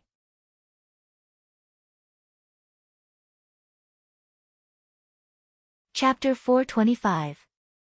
Since Bailey Mingxiang had come, Han Yunxi had one less reason to leave the house. She wanted to visit 7th Madam and Little but she was stopped in her tracks. 7th Madam and Little might have been widowed and orphaned, but they still supported the Han family. Aside from the 4 Directions pharmacy, 7th Madam had also opened a medical clinic that charged fees. Everything was going smoothly. Of course, His Highness Duke of Qin had secretly bribed them as well. Otherwise, how could a fallen family rise up again in a place like the capital city? There were many things that Han Yunxi didn't know about. Her body had clearly recovered, but she still had to continue recuperating in the dark. Long Fei Yi didn't leave the house much these days, but came to the leisurely cloud pavilion every day. Every morning, he'd come to make tea with Han Yunxi, and check on her at night to see if she was asleep. He was still as taciturn as ever. A few times, he'd come over after Han Yunxi had already gone to bed. Without a word, he'd tuck her in before leaving. Today, Long Fei Yi was preparing to leave after making tea when Han Yunxi called him back.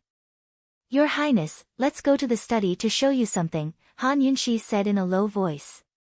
Long Fei Yi didn't speak, but rose to leave with her. Su Xiaoyu and Zhao Mama immediately went to clean up the tea table. Zhao Mama, will His Highness come to make tea every day in the future?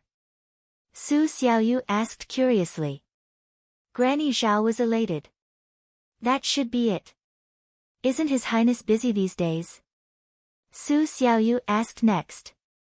No matter what, His Highness has to drink tea every morning. Zhao Mama had no idea of Su Xiaoyu's sinister heart. She was happy to see her two masters loving each other. She thought that esteemed Wang Fei and His Highness shouldn't have that many steps left. Su Xiaoyu didn't speak, but her gaze drifted towards the stove.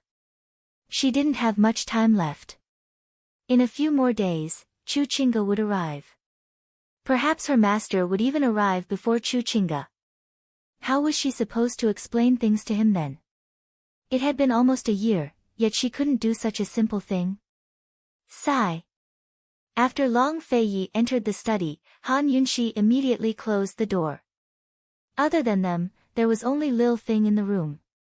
Recently, the little thing had been very fond of high beams. It was not because of anything else, but because it was the safest place.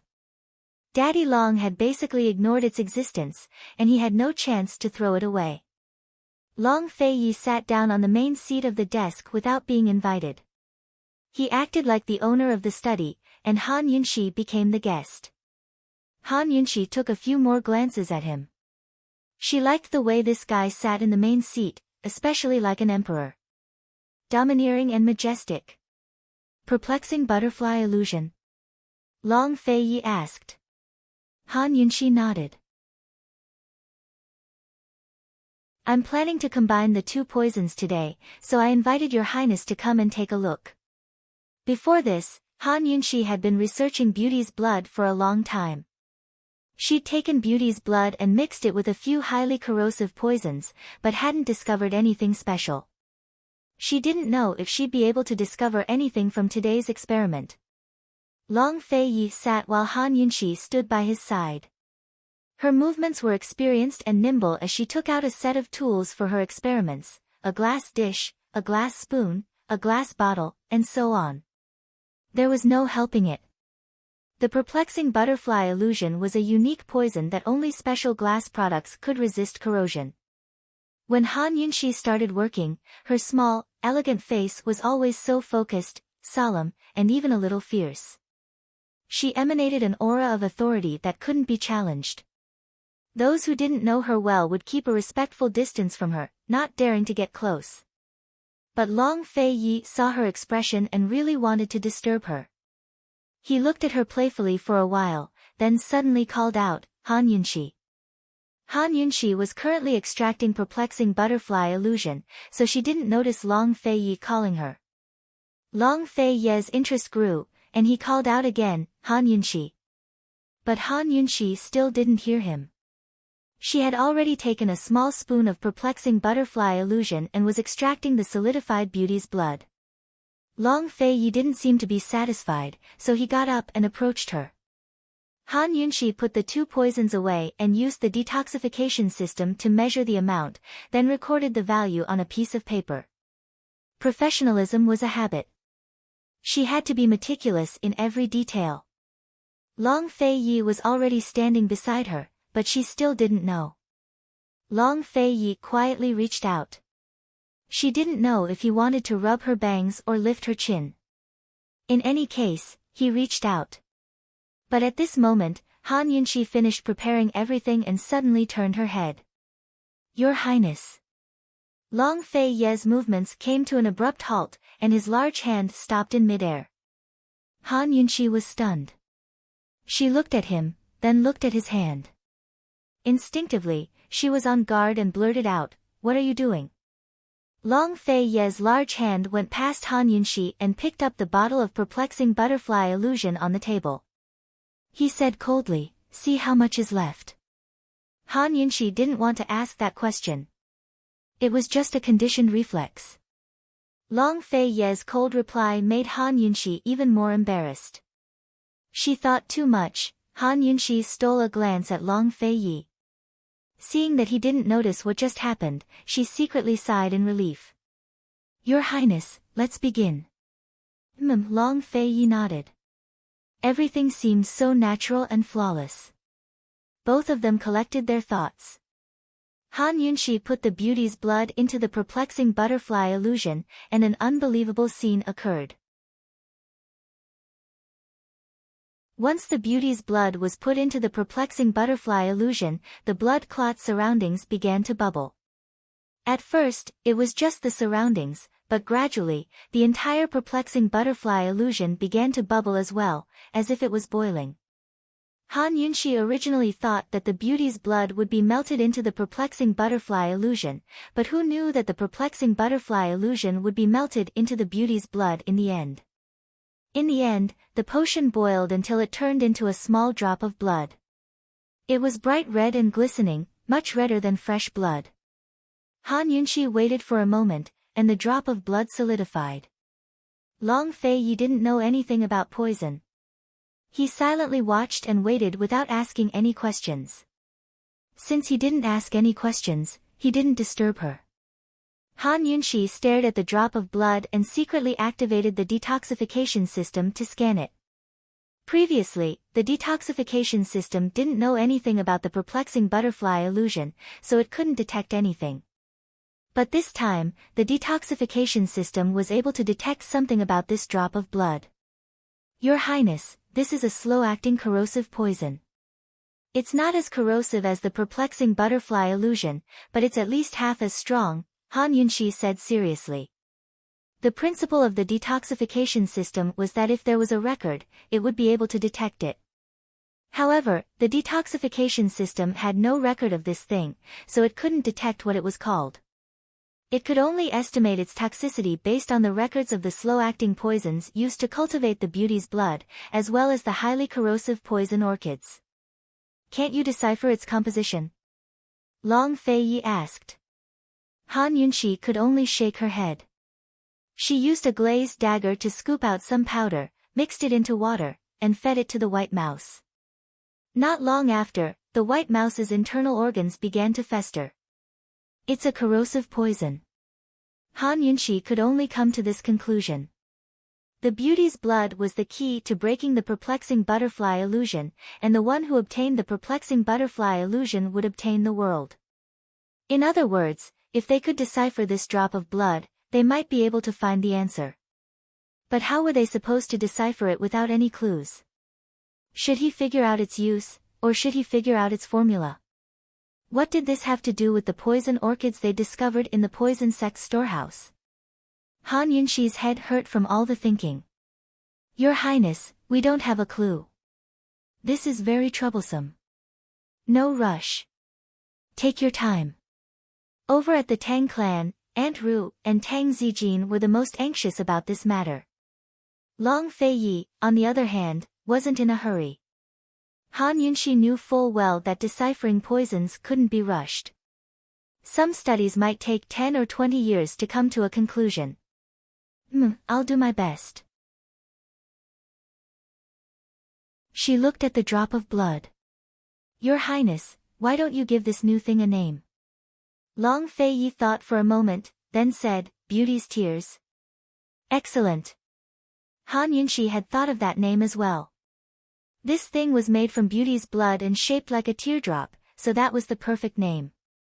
Han Yunshi put away the beauty's blood and perplexing butterfly illusion. She needed to clear her head for a bit before thinking about these things again. Perhaps she really was heading in the wrong direction.